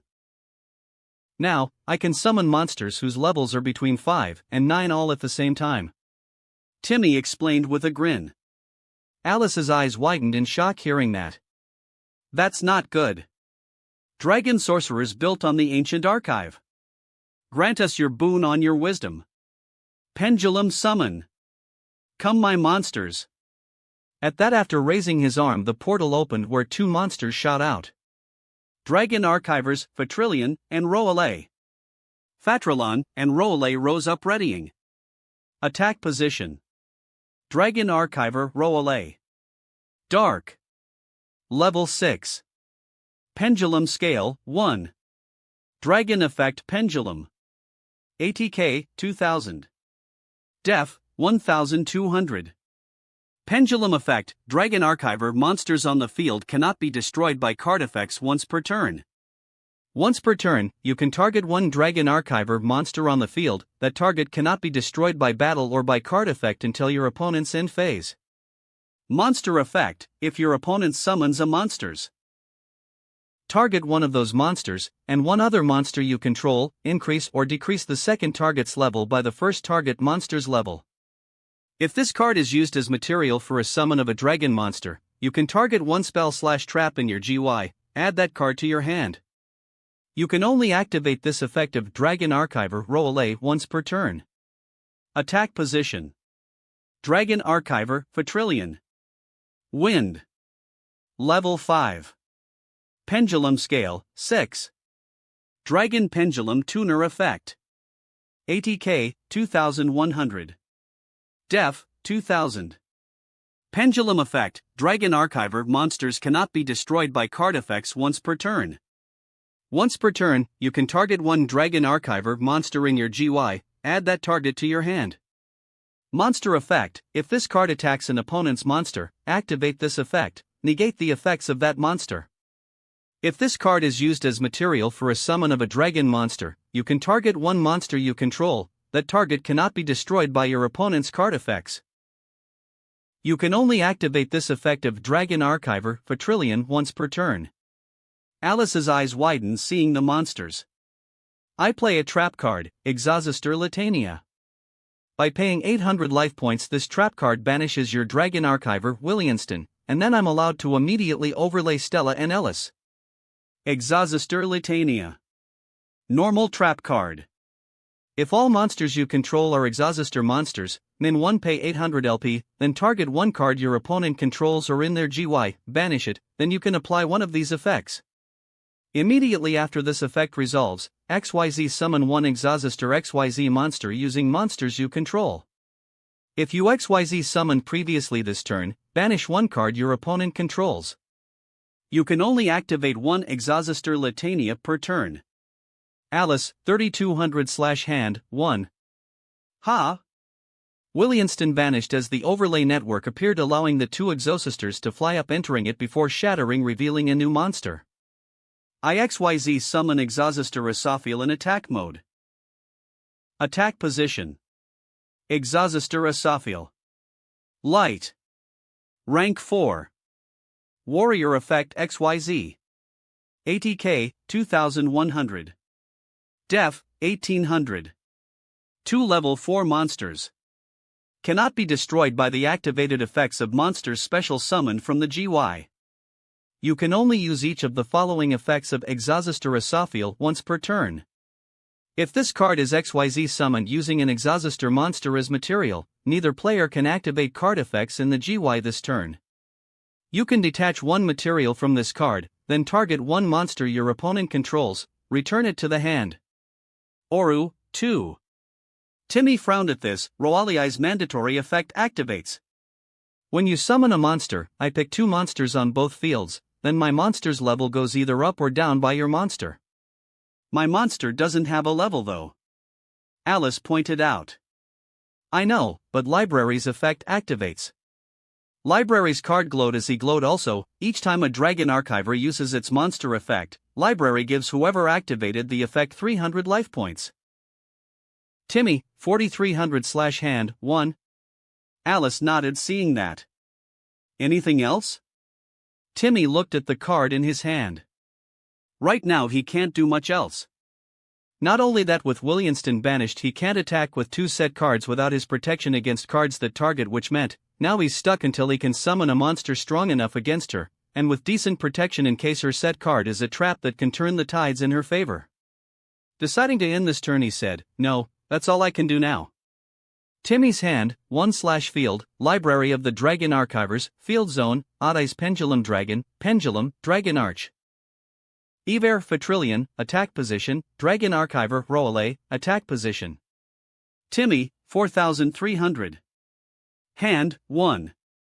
Field, Library of the Dragon Archivers, Field Zone, Odd Eyes Pendulum Dragon, Dragon Archiver, Fatrillion, Attack Position, Dragon Archiver, Roale, Attack Position. Alice, 3200. Hand, 1. Field, Exhauster Esophiel, Attack Position /ORU, 2 set cards. Alice second turn. Alice drew her card before smiling. I activate the trap card Exhauster Vadis. Exhauster Vadis. Normal trap card. Pay 800 LP, choose one Exhauster monster from your deck, then take one other Exhauster monster from your deck that is mentioned on that monster, and special summon both, but shuffle them into the deck during the end phase. Also, for the rest of this turn after this card resolves, you cannot special summon monsters from the extra deck, except Exhauster monsters. You can only activate one Exhauster Vadis per turn. By paying another 800 life points, I can reveal an Exhauster in my deck and a monster named on that card and summon both of them, so I'll play Exhauster Irene and Exhauster Sophia. Alice, 2400/hand, 2. Attack Position. Exhauster Irene. Light. Level 4. Spellcaster/effect. ATK, 400. Def, 800. You can place one Exhauster card from your hand on the bottom of the deck, draw one card, then if you control Exhauster Sophia, you gain 800 LP. If your opponent moves the cards out of either GY, except during the damage step, you can special summon from your extra deck one Exhauster XYZ monster using this face-up card you control as material. This is treated as an XYZ summon. You can only use each effect of Exhauster Irene once per turn. Attack Position. Exhauster Sophia. Light. Level 4. Spellcaster/effect. ATK, 100. Def, 800. If you control another Exhauster monster, you can draw one card, then if you control Exhauster Irene, you gain 800 LP. If your opponent moves the cards out of either GY, except during the damage step, you can special summon from your extra deck one Exhauster XYZ monster using this face-up card you control as material. This is treated as an XYZ summon.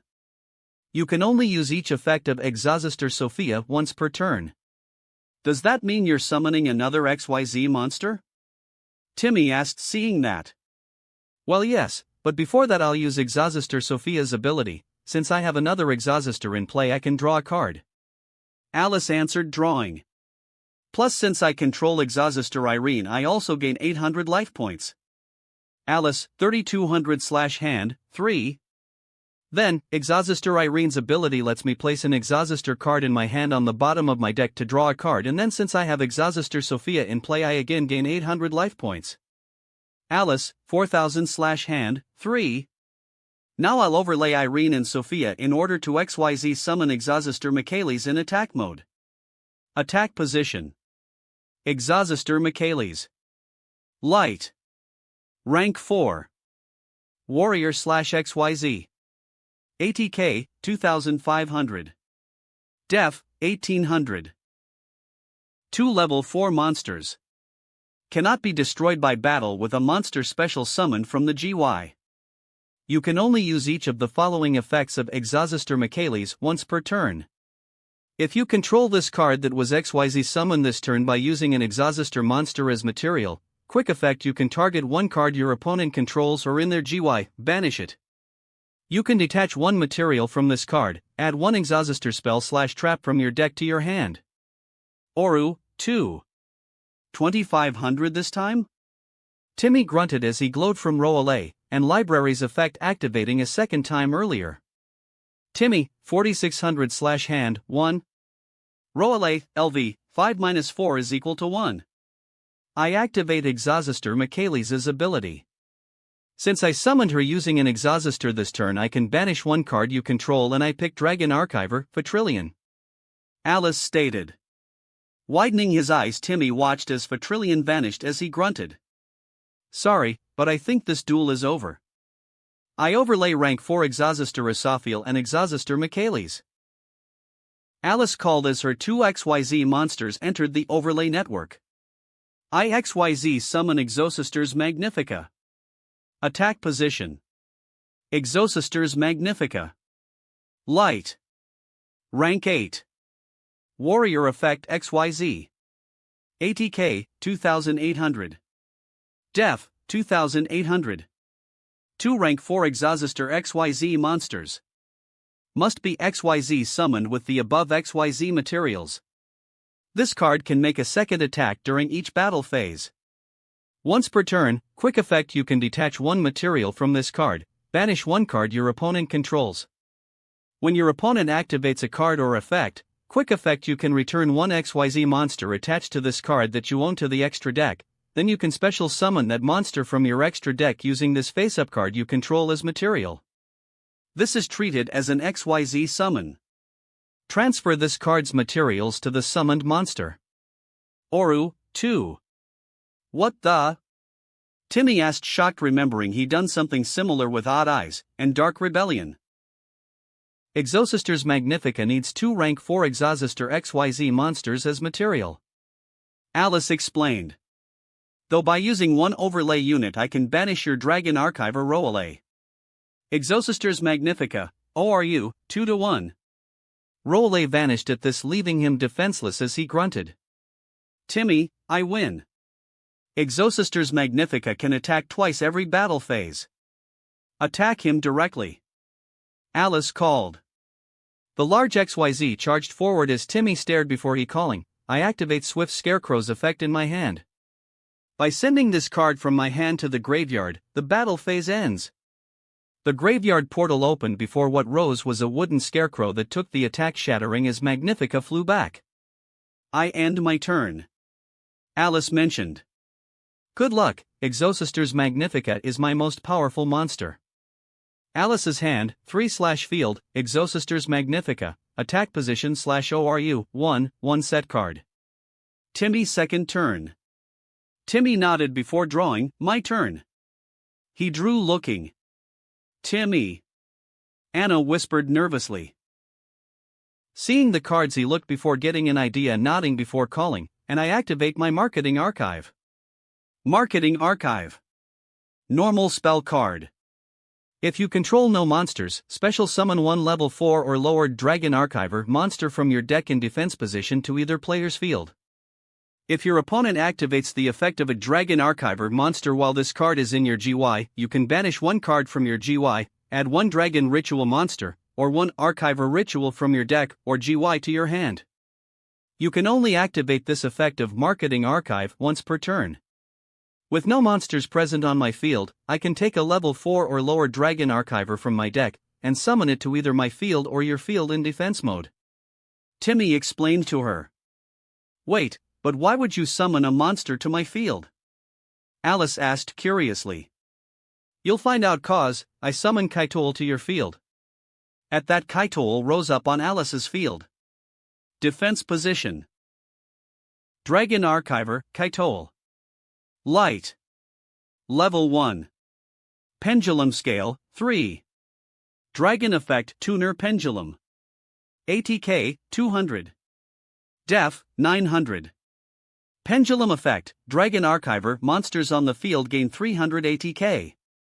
Once per turn, if your opponent controls a Dragon Archiver monster, you can target one monster your opponent controls, and if you do, destroy it. Monster Effect, during the main phase if you activate a trap, activate this effect, target one other card you control, destroy it.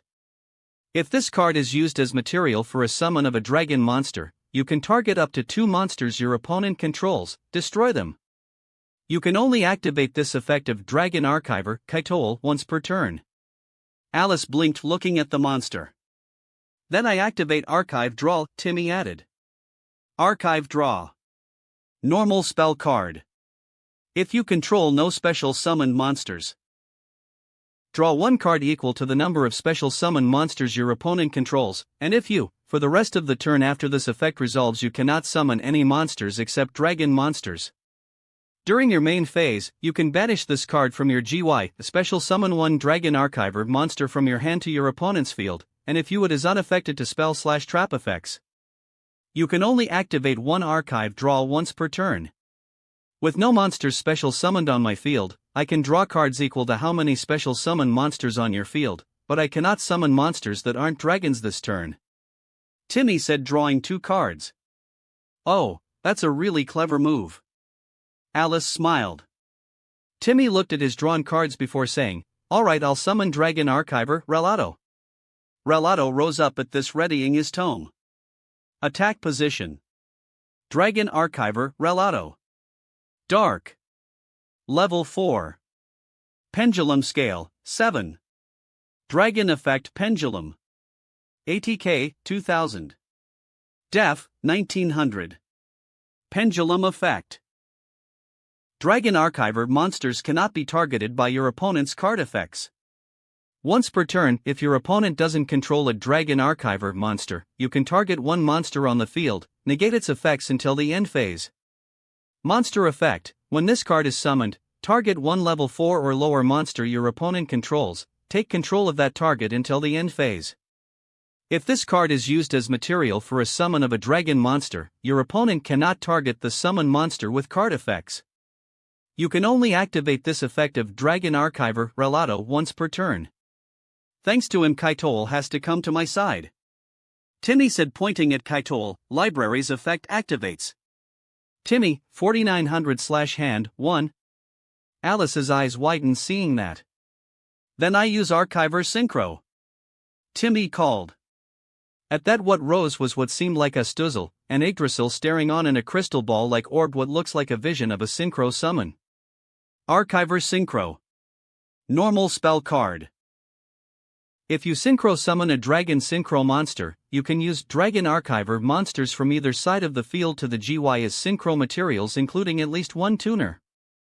If your opponent controls a monster special summon from the extra deck, or a ritual summon monster, you can also use 1 Dragon Archiver monster in your deck, or face up in your extra deck as material by banishing those cards. During your standby phase, you can banish this card from your GY, add 1 Archive spell/trap from your deck, or GY to your hand except Archiver Synchro. You can only activate each effect of Archiver Synchro once per turn. Thanks to this, I can summon a Dragon Synchro monster that includes 1 tuner on either field as long as the monsters are Dragon Archivers. Timmy explained. Alice's eyes widened in shock. And since you have a monster summoned from the extra deck, I can do a additional effect. Like to guess? I'd prefer not to. Alice admitted nervously. I have a bad feeling about this. I can also use a Dragon Archiver from my deck, or extra deck face up. Timmy answered. Anna smiled hearing that. Relato raise up with Galissimo tuning together. LV, 4 plus 3 is equal to 7. The archives of the dragons focus on studying the beautiful wings. And now the dragon that sleeps in the winds is ready to soar at the speed of light. Synchro Summon. Level 7, Clear Wing Synchro Dragon. At that, Clear Wing shot out roaring loud. Attack position. Clear Wing Synchro Dragon. Wind. Level 7. Dragon Effect Synchro. ATK, 2500. Def, 2000. 1 tuner plus 1 plus non-tuner monsters. Once per turn, when another level 5 or higher monster activates its effect on the field, quick effect, you can negate the activation, and if you do, destroy it. Once per turn, when a monster effect is activated that targets 1 level 5 or higher monster on the field, and no other cards, quick effect you can negate the activation, and if you do, destroy it. If this card's effect destroys a monster, this card gains ATK equal to the destroyed monster's original ATK until the end of this turn. That's an amazing dragon, but it's 300 points weaker than mine. Alice pointed out. That's true, but that's because I'm not done, Timmy said to her. Anna smiled hearing that. You're amazing, Tommy. Level 1 Kaitool tunes Level 7 Clear Wing Synchro Dragon. Kaitool turned to 1 ring while Clear Wing flew up, passing through, turning to 7 stars. LV, 1 plus 7 is equal to 8. What are you doing? Alice questioned, seeing that. The archives of the dragons focus on studying the wings that store the holy light. And now the dragon that sleeps within its radiance is ready to strike down her enemies. Synchro Summon. Level 8, Crystal Wing Synchro Dragon. At that, what materialized was what looks like a larger and stronger version of Clear Wing with crystal-like armor around her body, roaring. Attack position. Crystal Wing Synchro Dragon. Wind. Level 8. Dragon Effect Synchro. ATK, 3000. Def, 2500. 1 tuner plus 1 plus non-tuner synchro monsters. Once per turn, when another monster's effect is activated, quick effect you can negate the activation, and if you do, destroy that monster, and if you do that, this card gains ATK equal to the destroyed monster's original ATK until the end of this turn. If this card battles an opponent's level 5 or higher monster, during damage calculation, this card gains ATK equal to the current ATK of the opponent's monster it is battling during the damage calculation only. 3000 attack points. Alice cried in shock before frowning. I play Magnifica's special ability to banish your new dragon. The monster charged energy, which made Timmy grin. I was hoping you would try to do that. You what? Alice asked, only to notice Crystal Wing's wings were glowing. Wait, what's happening? Crystal Wing's ability activates. When a monster effect activates other than herself, Crystal Wing can negate the effect and destroy that monster. But it also gains attack points equal to what it destroyed. Timmy revealed with a grin as Crystal Wing's wings fired a lethal light at Magnifica. Alice watched in shock as her monster shattered. Crystal Wing Synchro Dragon, ATK, 3000 plus 2800 is equal to 5800. Alright, Crystal Wing, attack her directly. Crystal Wing shot up, readying a strike before Timmy called, Crystal Cataclysm Strike. Crystal Wing shot down at a fast speed at Alice. The attack hit, sending Alice flying back as she lost all her life points. Timmy, 4900. Hand, 0. Field, Library of the Dragon Archivers, Field Zone, Crystal Wing Synchro Dragon, Attack Position /ATK, 5800. Alice, 0000. Hand, 3. Field, 1 set card. Timmy wins. Alice winced before slowly getting up. Congratulations, you beat me fair and square. She handed Timmy a heart piece at that. Timmy looked before smiling, taking it. Thanks for a great match, Alice. Same to you, and good luck in the finals. Alice smiled. Chapter 15, Dual Coaster. The Butter Spy Warriors. It was night at a certain day where Timmy and Anna, having went to the store for something, came back to the Tsukumo house being dressed. So Miss Carrie, Miss Haru, what do you two think?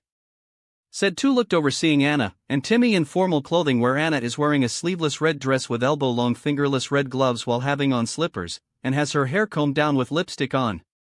Timmy himself has his hair fancy, like with a black tuxedo on with a blue tie. The undershirt is white as well, with him wearing black sneakers with his locket on his neck. You two look awesome. Carrie smiled. Tuxes are not my thing, but since I have to attend, I gotta man up. Timmy admitted before looking to Anna. You okay, Anna? Noticing she is a little trippy since she's not really a big fan on slippers. Well, you two better get going. Yuma already went ahead. Carrie said to them. Lilybot wheeled over, saying, You got 10 minutes left to make it to the party. 10 minutes? Timmy asked with widened eyes before saying to Anna, Oh boy, Anna, we better go. Right, thank you again, she mentioned as the two of them left. It took them a bit to make it in the time, and by the time they arrived they see Yuma and his friends were at the entrance being guided in by Nistro while a guard sweat nervously. "Hey! Are we too late?" Hearing Timmy's voice, the nervous guard looked over along with Nistro and Yuma. Yuma only grinned to him. "No, Tim. You actually made it in time with Anna." "Glad to hear that." Timmy sighed in relief before taking out his invitation, handing it to the guard. "Here's my invitation, sir." The guard took it before nodding. "Enjoy the party, sir." He nodded as they all walked in the building. Timmy blinked, noticing Nistro. "Hey, aren't you that same guy that defeated Nelson?" I figured you remember me." Nistro grinned to him. "Don't worry about me today, I only vouched Yuma in when he forgotten his invitation." That made said boy grumble about incompetent guards. "Well, I'm off, be expected to face me in the finals, kid." "Same goes to you, Yuma." With that said, Nistro gave a grinning wave, walking off. Eek! Hearing a squeal, they looked, seeing Tori and Kathy made their way to Anna, amazed as Tori said with her eyes sparkling, "Oh my gosh, Anna, you look beautiful. Where did you find a dress like that?" Kathy asked with a big smile. Anna's eyes widened as she blushed. "Oh, it's nothing special." "Ya kidding?" Tori asked, hearing that dress is a girl's dream to be beautiful. "Yeah, you really hit the jackpot." Kathy agreed. Timmy softly says to them, Hey girls, you're making Anna uncomfortable. Maybe get out of her personal space, please?" The two blinked before they stepped back, embarrassed, saying, "Sorry." "It's all right," Anna mentioned before looking around. "So, have you seen anyone else who qualified?" "Well, for one there's Shark, but he's a no-show." Yuma shrugged to them. Timmy blinked at that, recalling the duelist they encountered. "Shark, wasn't he that same duelist that doesn't talk much?" "Yeah. And guess what, I'm also a finalist." Yuma grinned, pointing to himself, and Nistro, you can guess, is one too. Timmy nodded, suspecting this will be a tough competition between powerful duelists, including Yuma. He's able to hold on by using pendulum summoning, which not many duelists in Heartland knows about, and thinks that soon Heartland City will be able to use it soon. "So who's in the finalists too?" Anna asked them, wondering. Tori made an angered face. "Quattro is a finalist too." "Quattro? The Asia champion?" Timmy asked, remembering him. "Yeah, and apparently he has history with Shark." Yuma nodded. "He also hurt two of our friends," Tori said with an angered face. "Hurt?" Timmy asked, surprised. "He used his numbers to hurt Caswell and Bronk." Kathy answered, recalling the slight conversation she had with Tori and Yuma regarding Quattro, "And we found it out that Quattro was who Shark faced in the national duel circuit and made Shark cheat." Anna frowned, hearing that. "Hopefully one of you guys managed to beat him. But then there is Quattro's older brother Quentin and Kite." Yuma added to them. "Along with some guy called Vetrix." "Vetrix?" Timmy blinked, hearing that. "We don't know much about him, but he seems to be leading Quattro, Quentin, and Trey." Yuma made a frown, looking down at the mention of the last name. "Did something happen?" Timmy asked, seeing that. "Trey, he was Quattro's little brother, and he was an awesome duelist." Yuma explained, looking down. "He was Quattro and Quentin's little brother, and I promised him to help his family." "What do you mean?" Timmy asked, hearing that. Astral appeared before saying, "It'd be better if I show you two what exactly happened." With that said, Astral meditated, placing hands on Timmy and Anna's heads as their heads are flooded with memories. About a boy named Hart who was Kite's little brother being kidnapped by Quentin with Yuma, and Kite forming an uneasy alliance to rescue him against Quattro, and Trey who was a brown-haired boy in a medieval suit using a chronomaly deck with Hart giving his Barian power to Kite, who summoned Neo Galaxy's photon dragon to obliterate the two brother. Then upon seeing Astral with his crest, Trey challenged Yuma to a later duel that put Heartland City at risk with a powerful number called Chronomaly Atlantis, with Astral seemingly destroyed during the match, but despite that Yuma pulled a comeback and defeated Trey. Before he left, Trey asked Yuma to promise him to save his family, and gives him a heart piece before vanishing, and Yuma promises that, leading to today. The two of them looked stunned seeing that. So yeah, I promised to help his family from whatever Vetrix is doing, Yuma said to them. Timmy looked determined, and nodded. Not just you. You got me to help you with that. Thanks, Timmy. Yuma smiled. Timmy nodded with a smile before Anna almost tripped, which Timmy quickly helps her, which Yuma blinked. Anna, you alright? It's her shoes, Yuma. Astral said to him, noticing the way Anna's balance is off. Her balance is completely thrown off when she walks in those. Hearing that, Timmy frowned before saying, "Sit down, Anna." She sighed before sitting down. Reaching into his bag, Timmy pulled out a pair of Anna's regular shoes before slipping off the slippers, and helps her place her regular shoes on her feet. Thanks, she smiled. I don't know how people walk in those things. You kinda look like Cinderella by him placing those shoes on ya.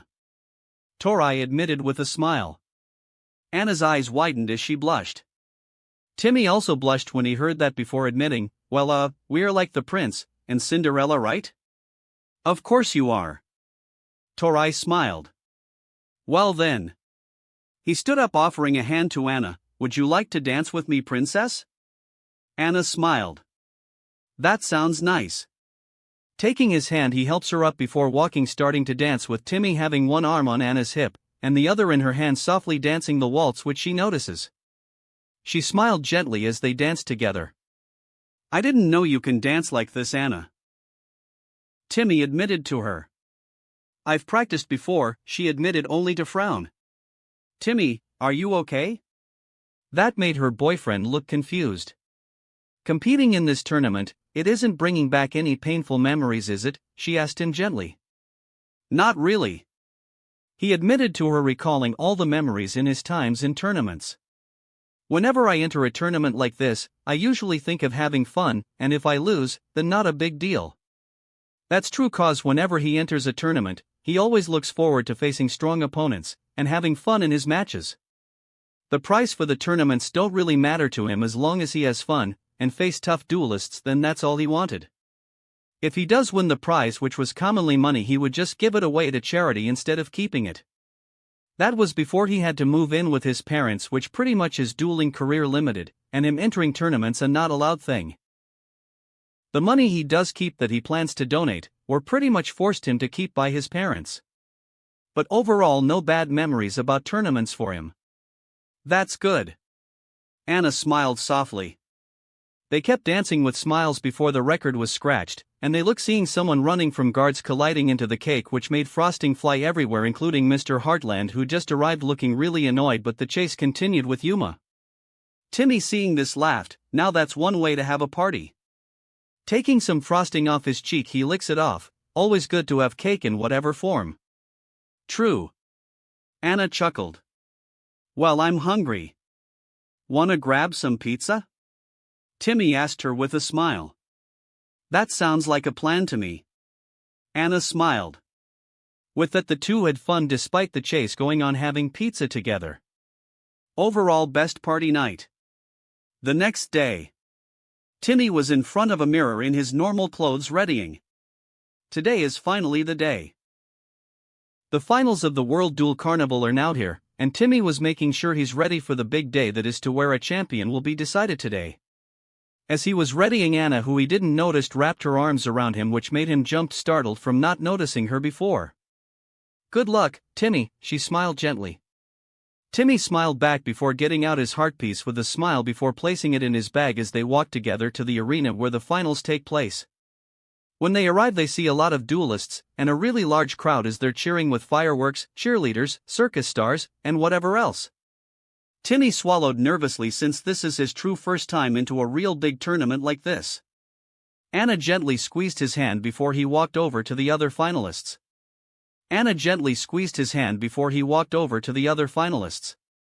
He paused before turning. Hey Anna, looks like roller coasters are involved. Do you want to join me? I'm not sure I'm allowed to, she pointed out. I'm not in the tournament after all. Well, I mean, I think as long as you're just a guest it might be allowed, he asked, suggesting. We can ask. Anna mentioned. They walk together to where they are, and they heard, "Hey guys." Looking over, they find Yuma with a grin running over, and grinned, "Glad to see you're here." "Yeah, though this is my first time in a tournament like this," Timmy admitted. "You and me both," Yuma said to him. "Hello, dueling fans," they hear Mr. Heartland's voice probably announcing the rules. "Welcome, ladies and gentlemen, to the World Duel Carnival Finals." Everyone cheered before Mr. Heartland grinned, announcing, "We'll start with the Skyscape section. The duels will be held all across the city with the aid of the duel coaster. Tracks are all around the city." As Timmy looked around seeing the coaster cars around, as Yuma asked him, "Hey Tim, you ever ride a duel coaster before?" Timmy in truth never did.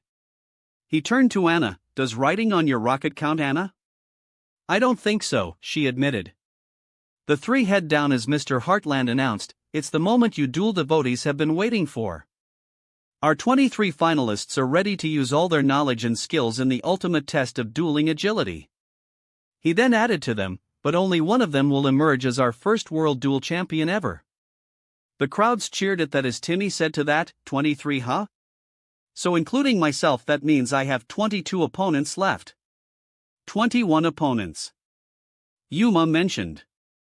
"We'll both make it to the finals together. Assuming we both don't encounter each other before then," Timmy admitted.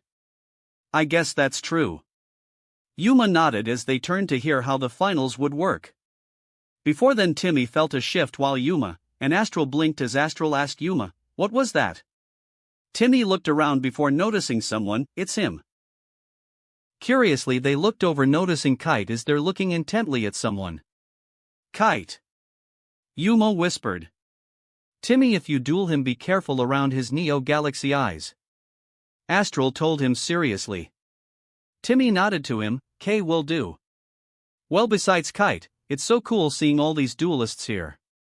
Yuma grinned looking around. "These really are the greatest duelists in the world. I can't wait to defeat them all. Remember, we will be facing many unfamiliar opponents whose style and tactics we know nothing about." Astral reminded him, "During our duels, we must be prepared for anything. Why should we be worrying?" Yuma grinned to him. "They're the ones that gotta duel me. Well, I'm only looking forward to having a good time rather than winning," Timmy admitted with a smile. "So Yuma, let's try to make it together in the finals." He offered a hand for Yuma to shake. Yuma grinned, taking his hand. "Sounds like a plan, Timmy. Now, the moment we've all been waiting for is here." Mr. Heartland announced as they looked to them. "Finalists, take your places in the coaster cars." At that, they all walked as Timmy and Anna head to one, only for a guard to stop them. "Sorry, finalist only, you're gonna have to stay back." "Oh, it's no worries. She's with me. As long as she doesn't duel, she would be fine, okay?" Timmy asked with a smile. The guards looked at each other before one called on a phone, "Mr. Heartland, sir. There's a finalist wanting to bring a guest." After talking on the phone, he hanged up before saying, "All right, she's free to come with you. But don't make her duel for ya, little boy." He nodded as he sat down, patting the seat beside him with a smile for Anna to take. Anna sat next to him gently. "Like your duel tabs to the central coaster computer." Mr. Heartland announced all the finalists, "And get ready to battle." Timmy activates his duel disc while readying his duel gazer, with Anna readying hers as well as the computer said, "Augmented reality vision link established." With that said, Mr. Heartland grinned, explaining, "And now, it's time to put all the duel coaster cars into gear. The heart piece you collected from your previous duels will act as the ignition key for your individual coaster car." "Oh, so that's what they're really for," Timmy said, realizing that, like how the locator cards for Battle City acted as the map where the finalists will go, the heart piece act as the key to where the next part of the carnival will take place. "That makes sense." Anna nodded. "Just place it in the ignition pad and you'll be ready to roll," Mr. Heartland called. Timmy at that takes his bag, taking out his heart piece, and placed it in the shaped slot. When he did, they feel the coaster car they're on powering up, ready to ride. Anna smiled before gently taking his hand. He smiled before a detailed map popped up showing the entire city. spell, and trap markers? This is gonna be super complicated. Timmy frowned seeing this. Just stay calm, you'll be okay. Anna reassured him. He nodded with a smile before they noticed a few cars down Yuma looked really upset, which Timmy blinked. What's wrong with Yuma? I don't know, should we go check? Anna asked. I would like to, but our car will speed off when we get off. We'll have to ask him when we meet up. Timmy said to her. Where do you think should we go? Anna asked him. I don't know, but I hope a good dash. Hearing a beep, seeing they passed a spell marker. Spell effect, Pot of Greed, the computer said as the card appeared in front of them, draw 2 cards. Timmy blinked as he drew 2 cards at that. Well, that certainly explains it. But still doesn't solve most confusion. Looking over at the map, he checked over, okay, probably this way. And hang on, Anna, this might get bumpy. I'll be okay, she mentioned. Within the next hour they rode around passing lanes and markers along with seeing duelists being beaten left and right. Timmy himself hasn't engaged in a match yet, and was actually glad of that cause he wouldn't really think of managing to have a good time if he doesn't really understand how this whole dual coaster thing works, but over the next hour he had been managing. Suddenly Timmy froze feeling something, and turned over seeing a kid in a silver mask showing only one eye, and a braid light green hair wearing a blue fancy suit was looking at him with a clear smirk before speeding off. Anna notices Timmy is looking unfocused. Timmy, what's wrong? Anna asked him. Huh? Timmy asked, blinking before saying, sorry. I got this really weird vibe.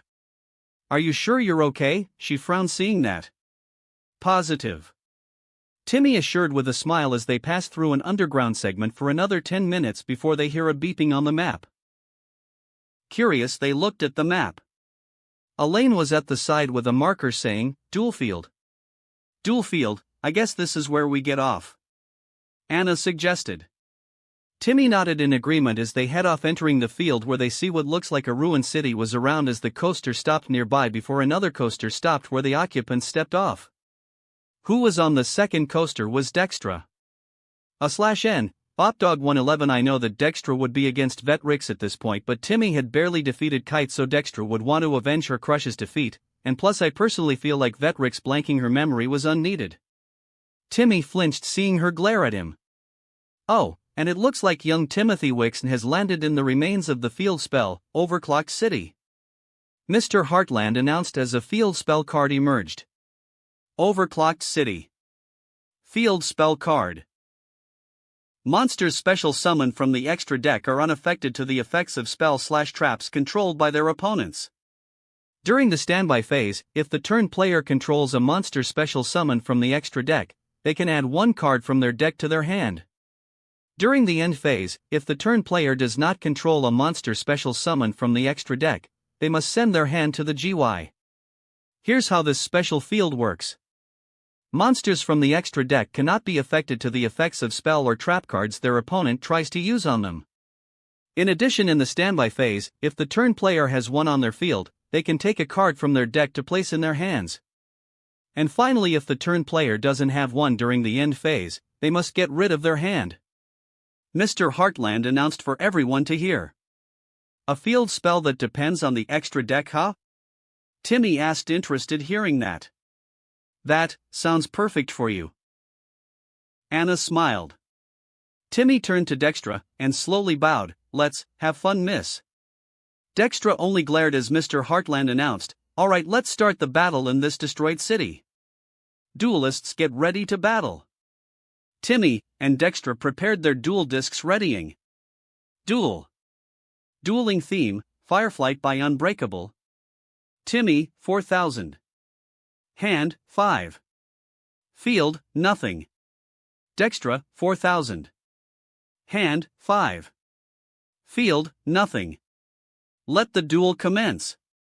Dextra first turn. Seniority rules, boy. Dextra called before taking a card, and to start I summoned Moonlit Papillon. What rose up from in front of her was a butterfly-like monster that has the shade and light of a moon with an eye at the center. Attack position. Moonlit Papillon. Light. Level 4. Insect/effect. ATK 1200. Def 1600. When this card is sent from the field to the graveyard, you can special summon one level 4 or lower Butterspy monster from your deck. Timmy blinked at this. A butterfly-themed deck, huh? That's a new one he hasn't heard of. He never seen a deck like that before, but it's bound to be a little bit interesting. Then I place 3 cards down. Dextra sets the cards before added, and I used the continuous spell, Mirage of Nightmare. What appeared was a spell showing several zombie monsters. Face up. Mirage of Nightmare. Continuous spell card. Once per turn, during your opponent's standby phase, draw cards until you have 4 cards in your hand. If you do, during your next standby phase after that, randomly discard the same number of cards you drew, or your entire hand if you do not have enough cards. Mirage of Nightmare? Timmy thought, shocked by seeing the spell. He hasn't seen the card used for real since he only seen Jaden uses it. It's a pretty useful card, of course, if you use it right. It allows the player to draw until she has 4 cards, but during her standby phase, she would have to send the cards she drawn. If you get rid of Mirage before then it's not really a problem, which was why it was placed on the ban list, since Jaden got them to find out Mirage's effect can be exploited. I end my turn. Dextra ended her turn. Normally, as I don't have a monster from my extra deck on the field, I have to destroy my hand. But I don't have a hand. She shows her empty hands to prove that point. That gets around the downside of this field. She's good. Anna admitted.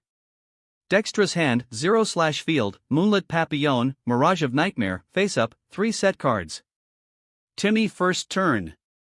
Yeah, no joke. Okay, draw. Timmy drew.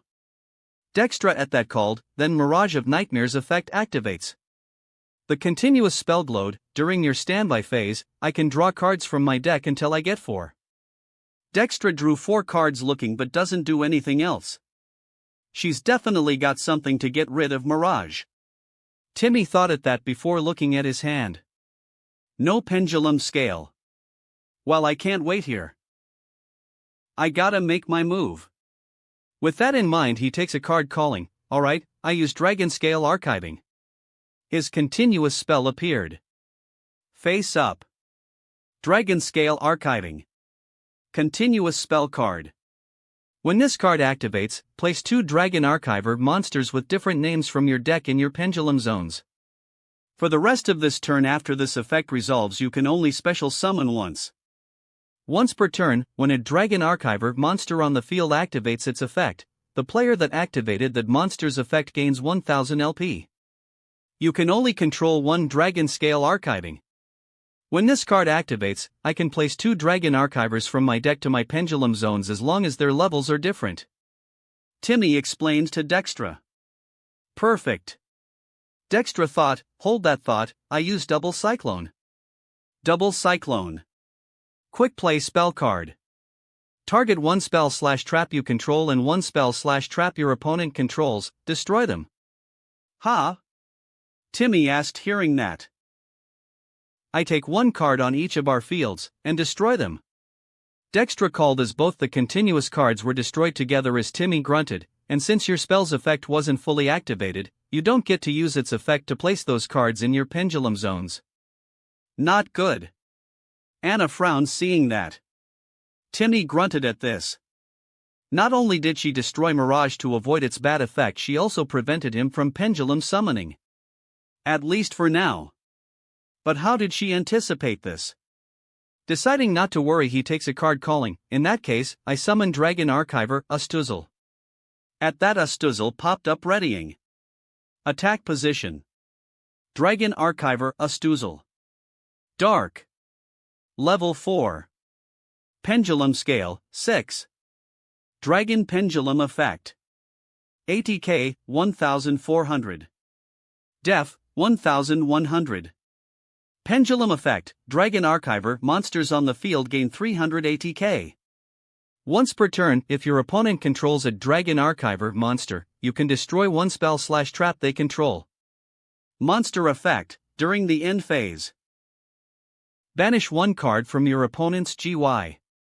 If this card is used as material or tribute for a summon of a dragon monster, you can target one level 4 or higher monster your opponent controls, negate its effects. You can only activate this effect of Dragon Archiver Astuzel once per turn. And now Astuzel attack Moonlight Papillon. Astuzel charged in at the butterfly who stared before Dextra called, I activate the trap, Butter Spy Protection. A trap showing several different colored butterflies protecting a flower sprout popped up. Butter Spy Protection. Normal trap card. Target one face-up attack position monster on the field, change it to face-up defense position, also any damage you take for the rest of this turn is halved. I change my monster to defense mode. Dextra called as the butterfly on her field changed mode. Moonlight Papillon, defense position.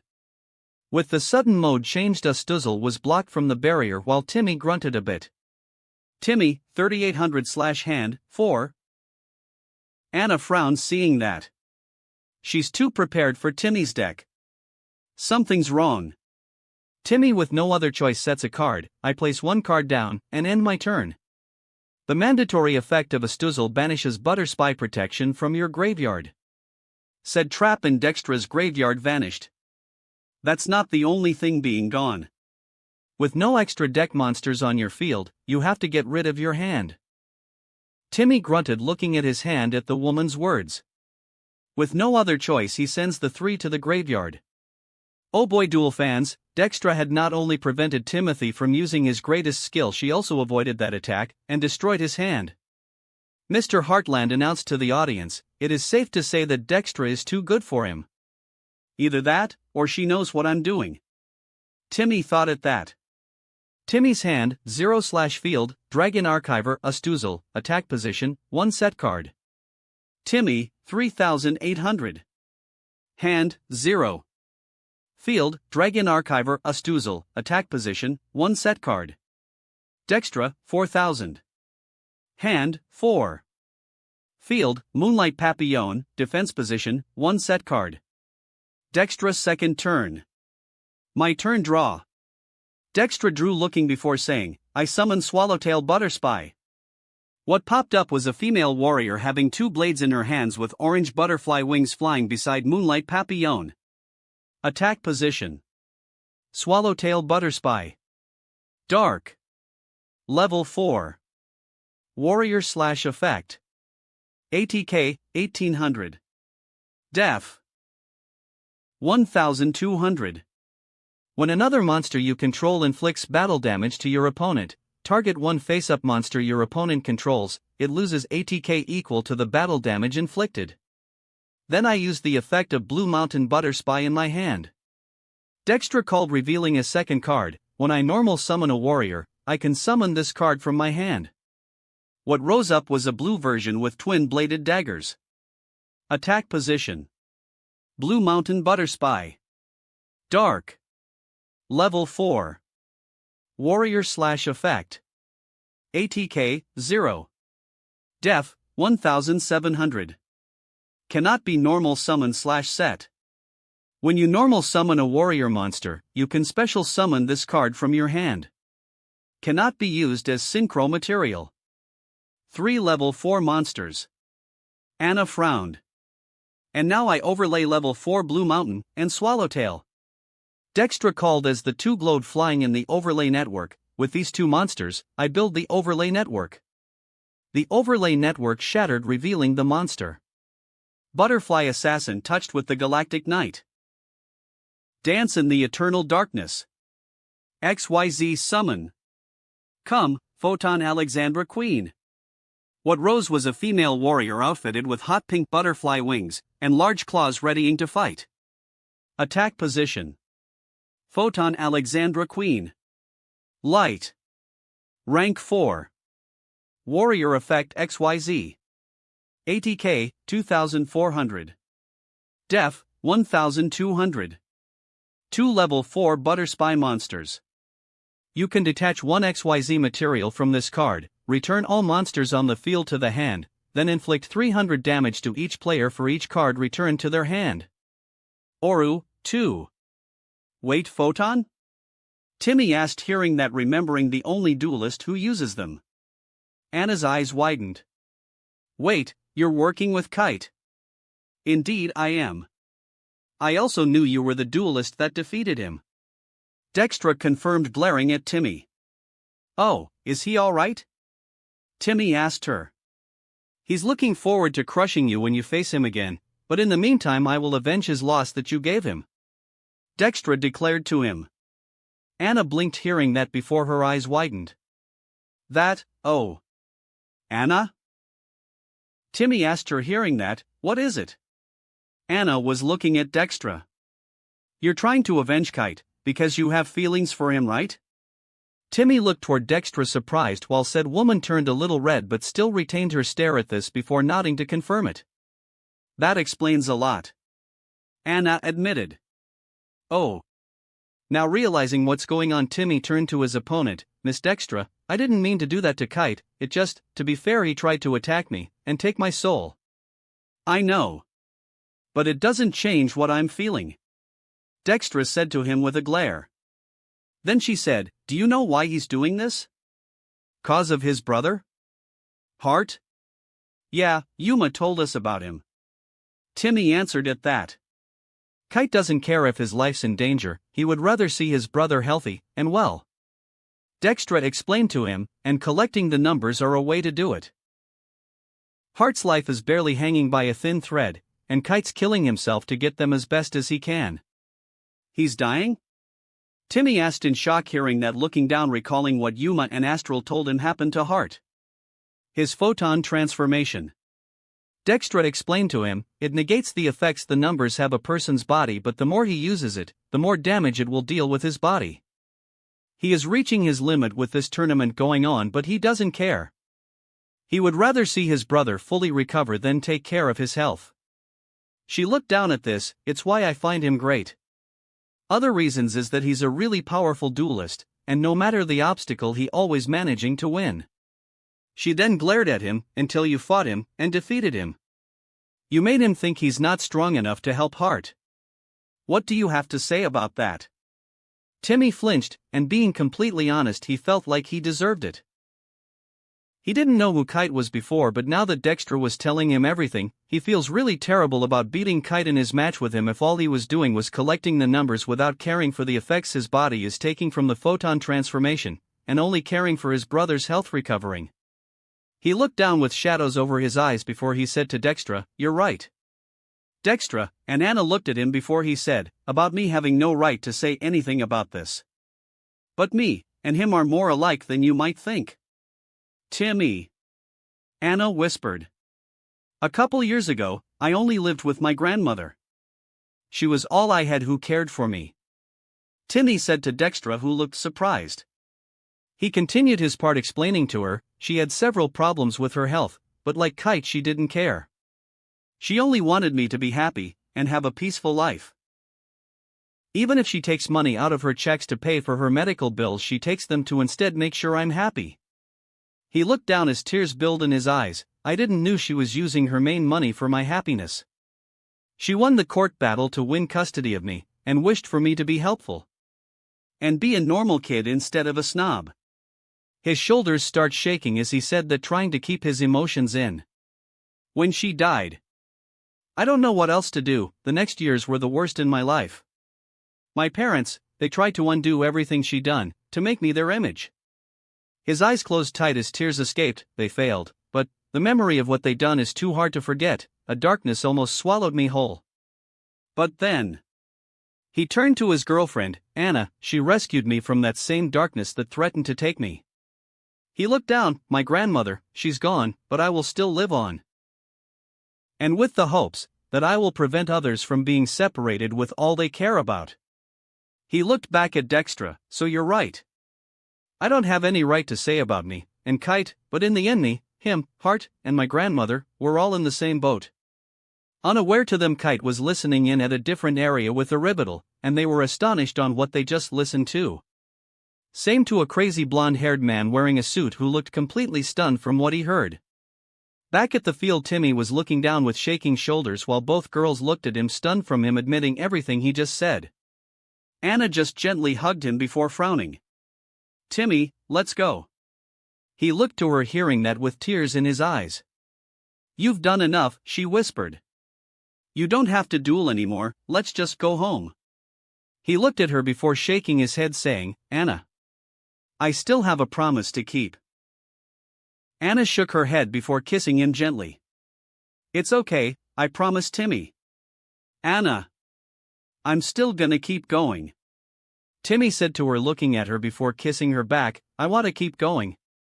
She looked unsure but nodded as she stepped back. "Are you sure? You can stop dueling now if you want." Timmy shook his head to Dextra. "My grandmother, she did everything she can to make sure I love this game. Even if she didn't know how to play, or can play it well, she did all she can to make it a really important part of my life. To back down would betray that. So please, let's keep going." Dextra looked at him with softened eyes before saying, "Well then, to tell you, if we continue, your story had nothing to do with this match. I plan to." Timmy gave a grin to her location, letting Anna know this match will now being awesome. Seeing that she gently nodded, seeing Timmy was okay now. "Then let's continue." Dextra nodded with a grin herself. "Dual resume." She raised her arm. "I activate Photon Alexandra Queen's special ability. The monster that was there silently takes a unit. ORU, 2-1, by using an overlay unit, every monster that's on the field returns back to the hand. For every one of our monsters that returns to the hand this way, we take 300 points of damage." Alexandra Queen readied its ability, sweeping a light that forced Moonlit Papillon and Astuzaloth while a light hit the two duelists. Timmy, 3500/hand, 1. Dextra, 3700/hand, 3. Timmy frowned, seeing he's defenseless, before noticing Alexandra Queen was still on the field. Wait. Alexandra Queen wasn't sent back? No, she wasn't. Dextra answered before showing a card. "I activate Butter Spy Coating." Butter Spy Coating. Quick play spell card. Target one Butter Spy or one XYZ monster that has a Butter Spy monster as XYZ material you control. That target is unaffected to monster effects until the end phase. Quick effect. During the standby phase, except the turn this card is sent to the GY, you can banish this card from your GY, target one monster you control, change its battle position. You can only activate one Butter Spy Coating once per turn. So now for the rest of the turn, Alexandra Queen is unaffected to monster effects. Dextra explained. So that means along with the field, none of my effects will work on her XYZ monster. Timmy trailed off hearing that. Anna frowned. Even if she's less angry at him, she still has a huge advantage in the duel. Now Photon Alexandra Queen attack him directly. The Butterfly XYZ monster charged, striking Timmy, forcing him to step back. Timmy, 1100/hand, 1. With that done, I place two cards face down and end my turn. Dextra ends her turn. Dextra's hand, 1/field, Photon Alexandra Queen, attack position /ORU, 1, 2 set cards. Timmy second turn. Okay, my turn. Timmy called, drawing, looking. And I use Hiring Archive. Hiring Archive. Normal spell card. If you control no Dragon Archiver monsters in the Pendulum Zones, special summon 2 level 4 or lower Dragon Archiver monsters, 1 from your deck and 1 from your GY, to either player's field. You cannot special summon monsters from the extra deck except Dragon monsters the turn you activate this card. During either player's turn, if a Dragon Archiver monster is targeted for a card effect, you can banish this card to negate the activation. You can only activate one Hiring Archive once per turn. With no Dragon Archivers in my Pendulum Zones, I can take 2 Dragon Archivers that are level 4 or lower from my deck and graveyard, and summon them to either our fields. Timmy explained to Dextra. So it didn't matter if I used this field's effect? Dextra asked herself, since she knew Pendulum decks from how she sees them to be useless when in the graveyard, but the spell he's using bypasses that. Anna smiled, seeing that move. I'll summon Renosic to my field, and Toloki to yours. At that, the two appeared with Toloki on Dextra's field, and Renosic on Timmy's own. Defense position. Dragon Archiver, Toloki. Dark. Level 3. Pendulum Scale, 2. Dragon Effect Pendulum. ATK, 1200. Def, 200. Pendulum Effect, Dragon Archiver. Monsters on the field cannot be destroyed by card effects once per turn. Once per turn, if your opponent activates the effect of a Dragon Archiver monster, you can draw 2 cards, then discard 1 card. Monster Effect, during your main phase if you summon a monster, activate this effect, decrease or increase this card's level by 1. If this card is used as material or tribute for a summon of a dragon monster, you can draw 1 card. You can only activate this effect of Dragon Archiver to Loki once per turn. Defense Position. Dragon Archiver Renosik. Dark. Level 3. Pendulum Scale, 3. Dragon Pendulum Effect. ATK, 1100. Def, 1600. Pendulum Effect, Dragon Archiver. Monsters on the field cannot be destroyed by card effects once per turn. Once per turn, if a Dragon Archiver monster you control is targeted for an attack, you can negate that attack. Monster Effect, during your main phase if you activated a spell, activate this effect, target 1 card in your GY, add that card to your hand. If this card is used as material or tribute for a summon of a dragon monster, you can add 1 fusion normal spell, or 1 polymerization from your deck to your hand. You can only activate this effect of Dragon Archiver Renosik once per turn. And as Renosik is on the field when I use a spell card, I can take a card from the graveyard to my hand. Timmy added taking a card back to his hand. Dextra frowned seeing that. Seeing how it's looking up, he spared a few words. Hey, number archive? Yes, Timothy, asked his number. If what Astral said is true, then perhaps it'd be safe for me to use a number. Timmy asked him. What he's talking about is that Astral and Number Archive had a side conversation about Timmy able to use the numbers Yuma collects, which not only makes Timmy's deck stronger, but also uses powerful cards. Flashback. Astral was alone in a green ship, or at least he thinks, as he floats through a library that has the symbols of the numbers he collects. Well, Astral, we meet, said a voice. Surprised, he turned to the voice. It was an orb that has the symbol 78, the same symbol for Timmy's number that he knows he has that can only be used by a pure heart. You've been only in my library for a while. I figured it'd be time for us to talk, old friend. I agree, it has been too long. Astral nodded with a small smile. Wish I came for a trip down memory, but it's actually something to discuss about my duelist, Timothy Wixon. Number Archive said to him. Based on the collection on you, and your partner Yuma collect, I had been wondering. With my power around in this shape, it might be possible for me to give some of these numbers for him to use. Number Archive explained to him before asking, is it possible for that to happen? In theory it is possible. Astral nodded. Though I would advise against it. It is possible he will be mad. But with the way this turn of events is coming, what else would we lose? Number Archive asked him. Astral looked down. Very well, but be cautious. Things are going to get much more dangerous soon. You saw Yuma's duels with Trey and Quattro. Number Archive nodded, which Astral felt. And flashback. It's possible that the number will corrupt your mind. But right now, we don't other choices. Number Archive said to him. Nodding understanding, Timmy said, well, here goes nothing. Taking the card, he added, he called, I activate Overlaying Archive. The same spell that he used on Kathy appeared, showing its artwork. It shows of the overlay network that has Dark Rebellion exiting it with Yggdrasil, and Reno to making experiments on it on the large table. Overlaying Archive. Normal spell card. Target any number of Dragon Archiver monsters on either side of the field with the same level, and if you do, immediately after this card resolves, XYZ summon 1 Dragon XYZ monster using only those monsters.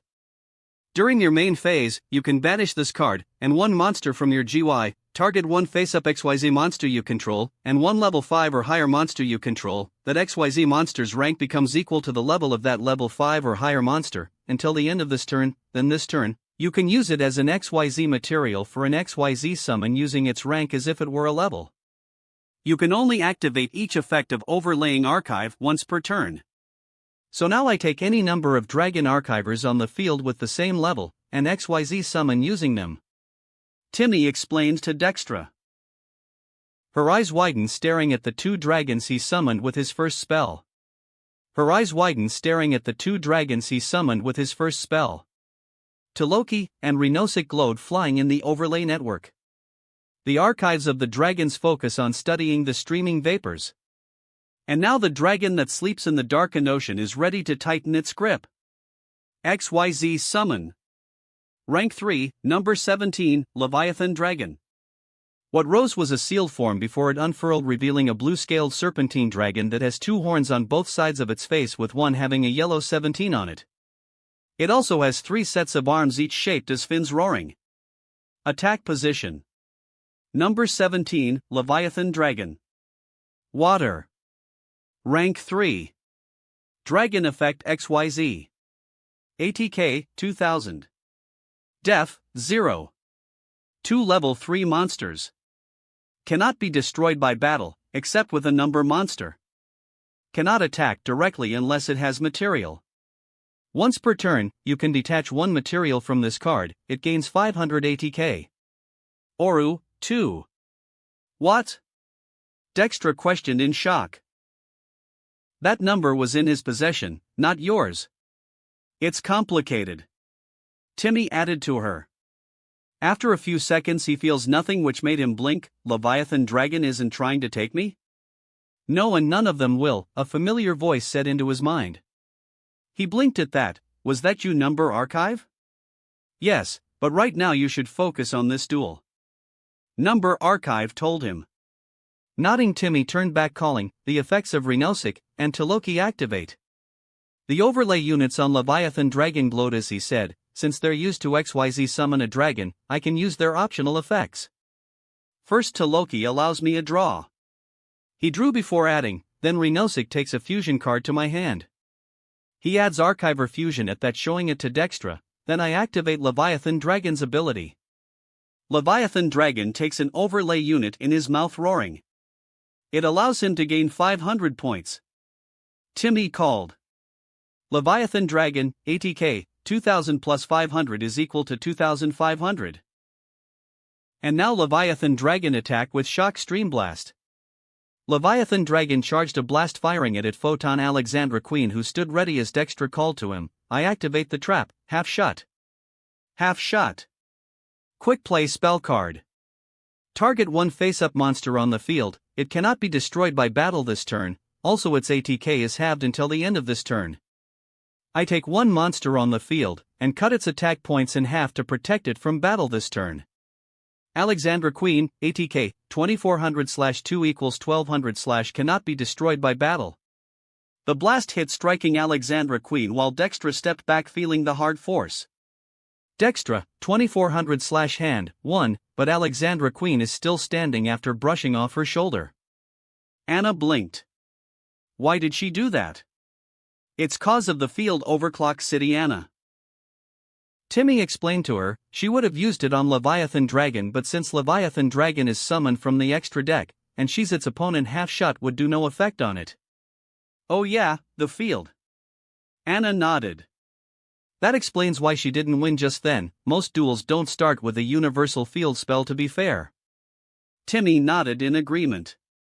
Dextra at that said to her, it takes more than that to win a match. Setting a card, Timmy said, well, show us more, Miss Dextra. He then added, and since I have a monster from the extra deck, I don't discard my hand.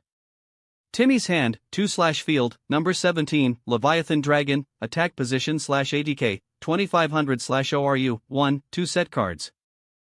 Timmy, 1100. Hand, 2. Field, number 17, Leviathan Dragon, attack position /ATK, 2500/ORU, 1, 2 set cards. Dextra, 2400. Hand, 1. Field, Photon Alexandra Queen, attack position, 1 set card. Dextra, third turn. My turn, then draw. Dextra drew before calling, and the effect of Overclock City activates. A card slips from her deck as she adds it, since there is a monster summoned from the extra deck on my field, I take one card from my deck and add it to my hand. Anna watched nervously to see what Dextra would do now. Then I use Alexandra Queen's ability. Alexandra Queen takes the unit readying another bout, ORU, 1-0, all monsters on the field return to the hands. But since all we got are extra deck monsters, they're sent to the extra deck instead. The light sweep the field as Photon Alexandra Queen and Leviathan Dragon both vanished, but since they weren't sent back to the hand, neither of them takes damage. Not good. Anna frowned. Then I summon Morpho Butterspy. At that a purple Butterspy rose up readying. Attack position. Morpho Butterspy. Dark. Level 4. Warrior/Effect. ATK, 1200. Def, 1600. Once per turn, when the battle position of an opponent's monsters is changed, except during the damage step you can target one of those monsters, it loses 1000 ATK and DF. Dextra would be able to end the duel here since the monster she summoned has enough attack points.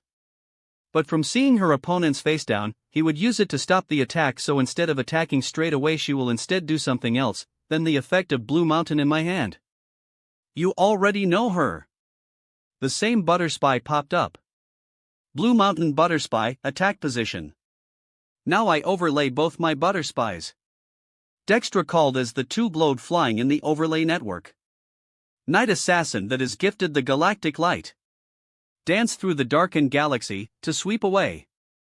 XYZ summon. Rank 4, Photon Papilloperative.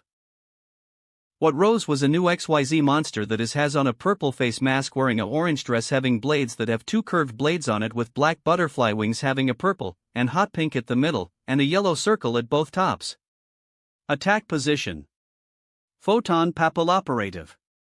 Light. Rank 4. Warrior/Effect. ATK, 2100. Def, 1800. 2 level 4 monsters. Once per turn, you can detach one XYZ material from this card, then target one defense position monster on the field, change it to face-up attack position, and if you do, it loses 600 ATK. Oru, 2. Another XYZ monster? Anna cried in shock. Timmy grunted since she knew if she attacked before summoning this monster, then Timmy's set card would be able to stop it. But if she had 2 monsters, then that'd be no trouble. She might have also anticipated he summoned a monster that is stronger in terms of defense, and summoned something to deal with that. And now Photon Papilloperative, time to battle. Dextra begins to move to her battle phase. Timmy at that called, not so fast, I used the face down, free range monsters.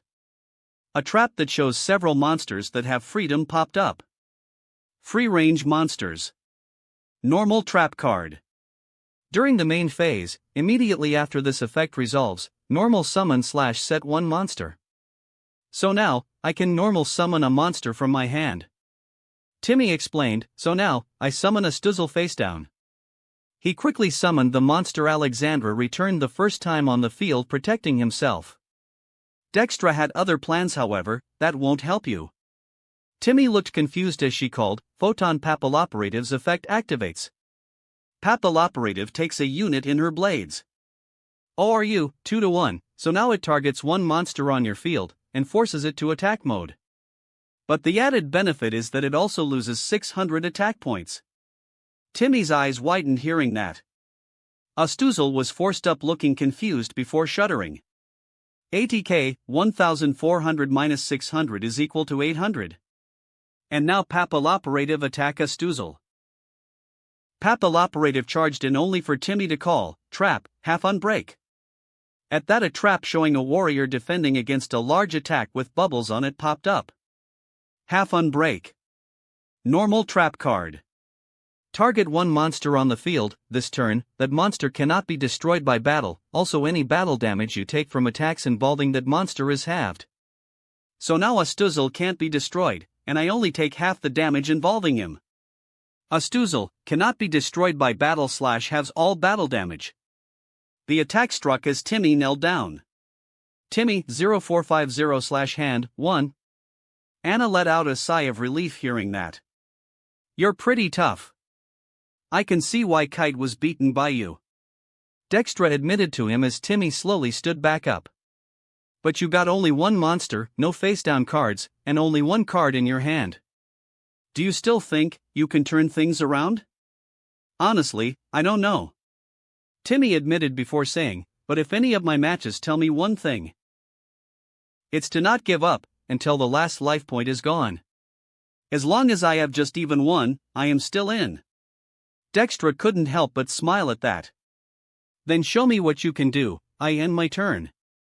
Dextra's hand, 1/field, photon papal operative, attack position /ORU, 1 set card. Timmy third turn. Will do draw. Timmy drew looking at his drawn card, and grinned to Dextra. Anna smiled seeing that.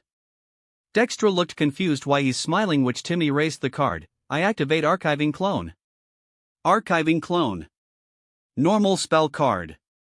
This card is always treated as a Dragon Archiver card. Target one Dragon Archiver monster on the field, special summon this card as a normal monster with the same attribute and level as that monster. /LV/Dragon/ATK0/Def0. If this card is used as material for the summon of a dragon monster, that monster is treated as a Dragon Archiver monster while on the field.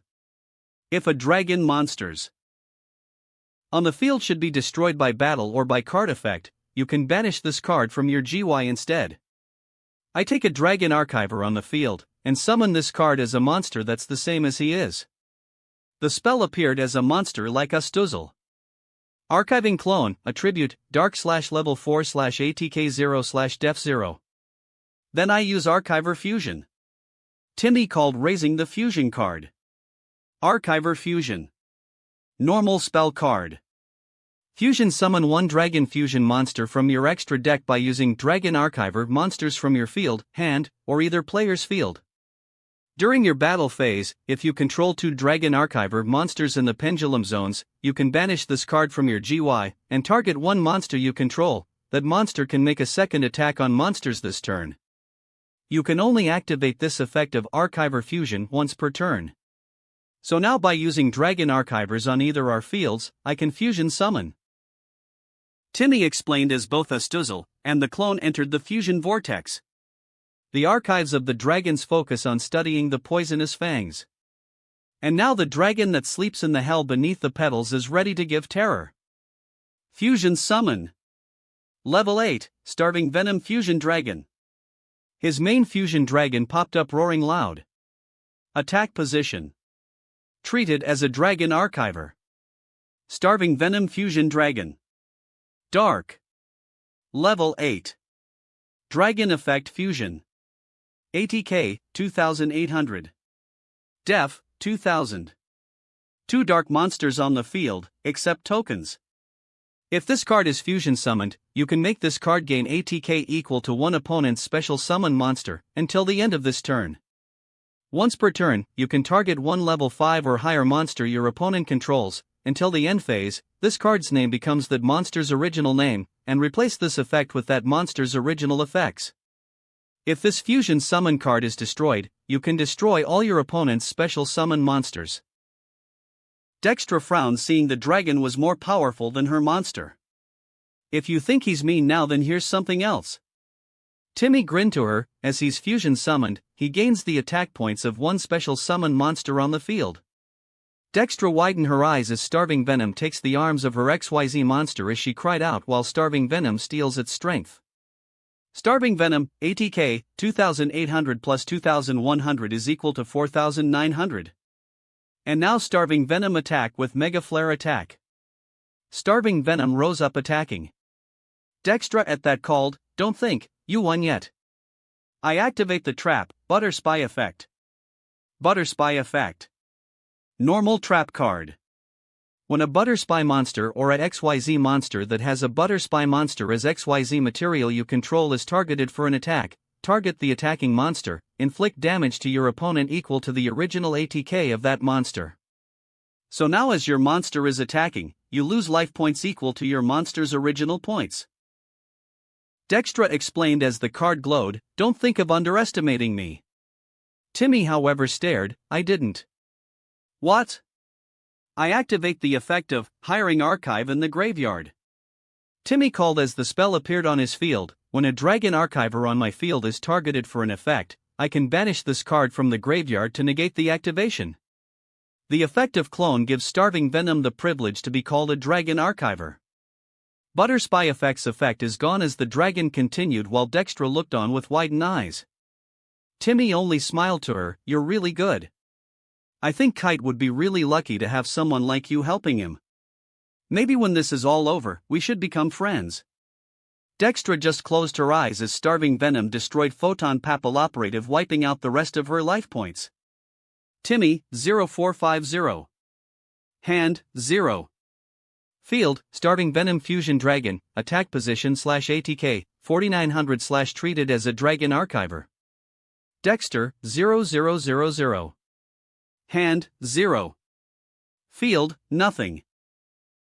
Timmy wins. With the duel's end, Timmy walked over looking at Dexter before smiling, offering his hand to shake. She looked at it before smiling as she gently shook it. Meanwhile, with Yuma. Again, didn't mean to drag you into this with me. Yuma said to Tori, who had accidentally joined him on the duel coaster when she gave him his heart piece that he nearly lost to advance forward as they rode through the track. It's all right, Yuma, she told him. Ah, look out. Yuma yelled, passing a trap marker as a boxing glove appeared, smacking him at the face. Yuma, 0200. Yuma! Tori cried. Be more careful. What makes you think I'm doing? These trap markers are tough to avoid. I wouldn't be surprised if Tim haven't got damaged by them. Yuma told her. Hey there, Yuma, called a male voice from behind him. Ha! Yuma turned around to see who talked to him. It was Nistro with a grin. I was hoping to duel you, Yuma, and it looks like the dueling field is right up ahead. Nistro. Yuma grinned, looks like me, and you will settle things from earlier. As they did, they entered a dueling field. That wraps up this part of What If Dragon deck user in Yu-Gi-Oh! Zexal. Thanks so much for listening. As always, new parts drop every 4 days, so be sure to stay tuned. If you enjoyed the video, don't forget to like, subscribe, share it with your friends, and please consider supporting the original author as well. See you in the next one.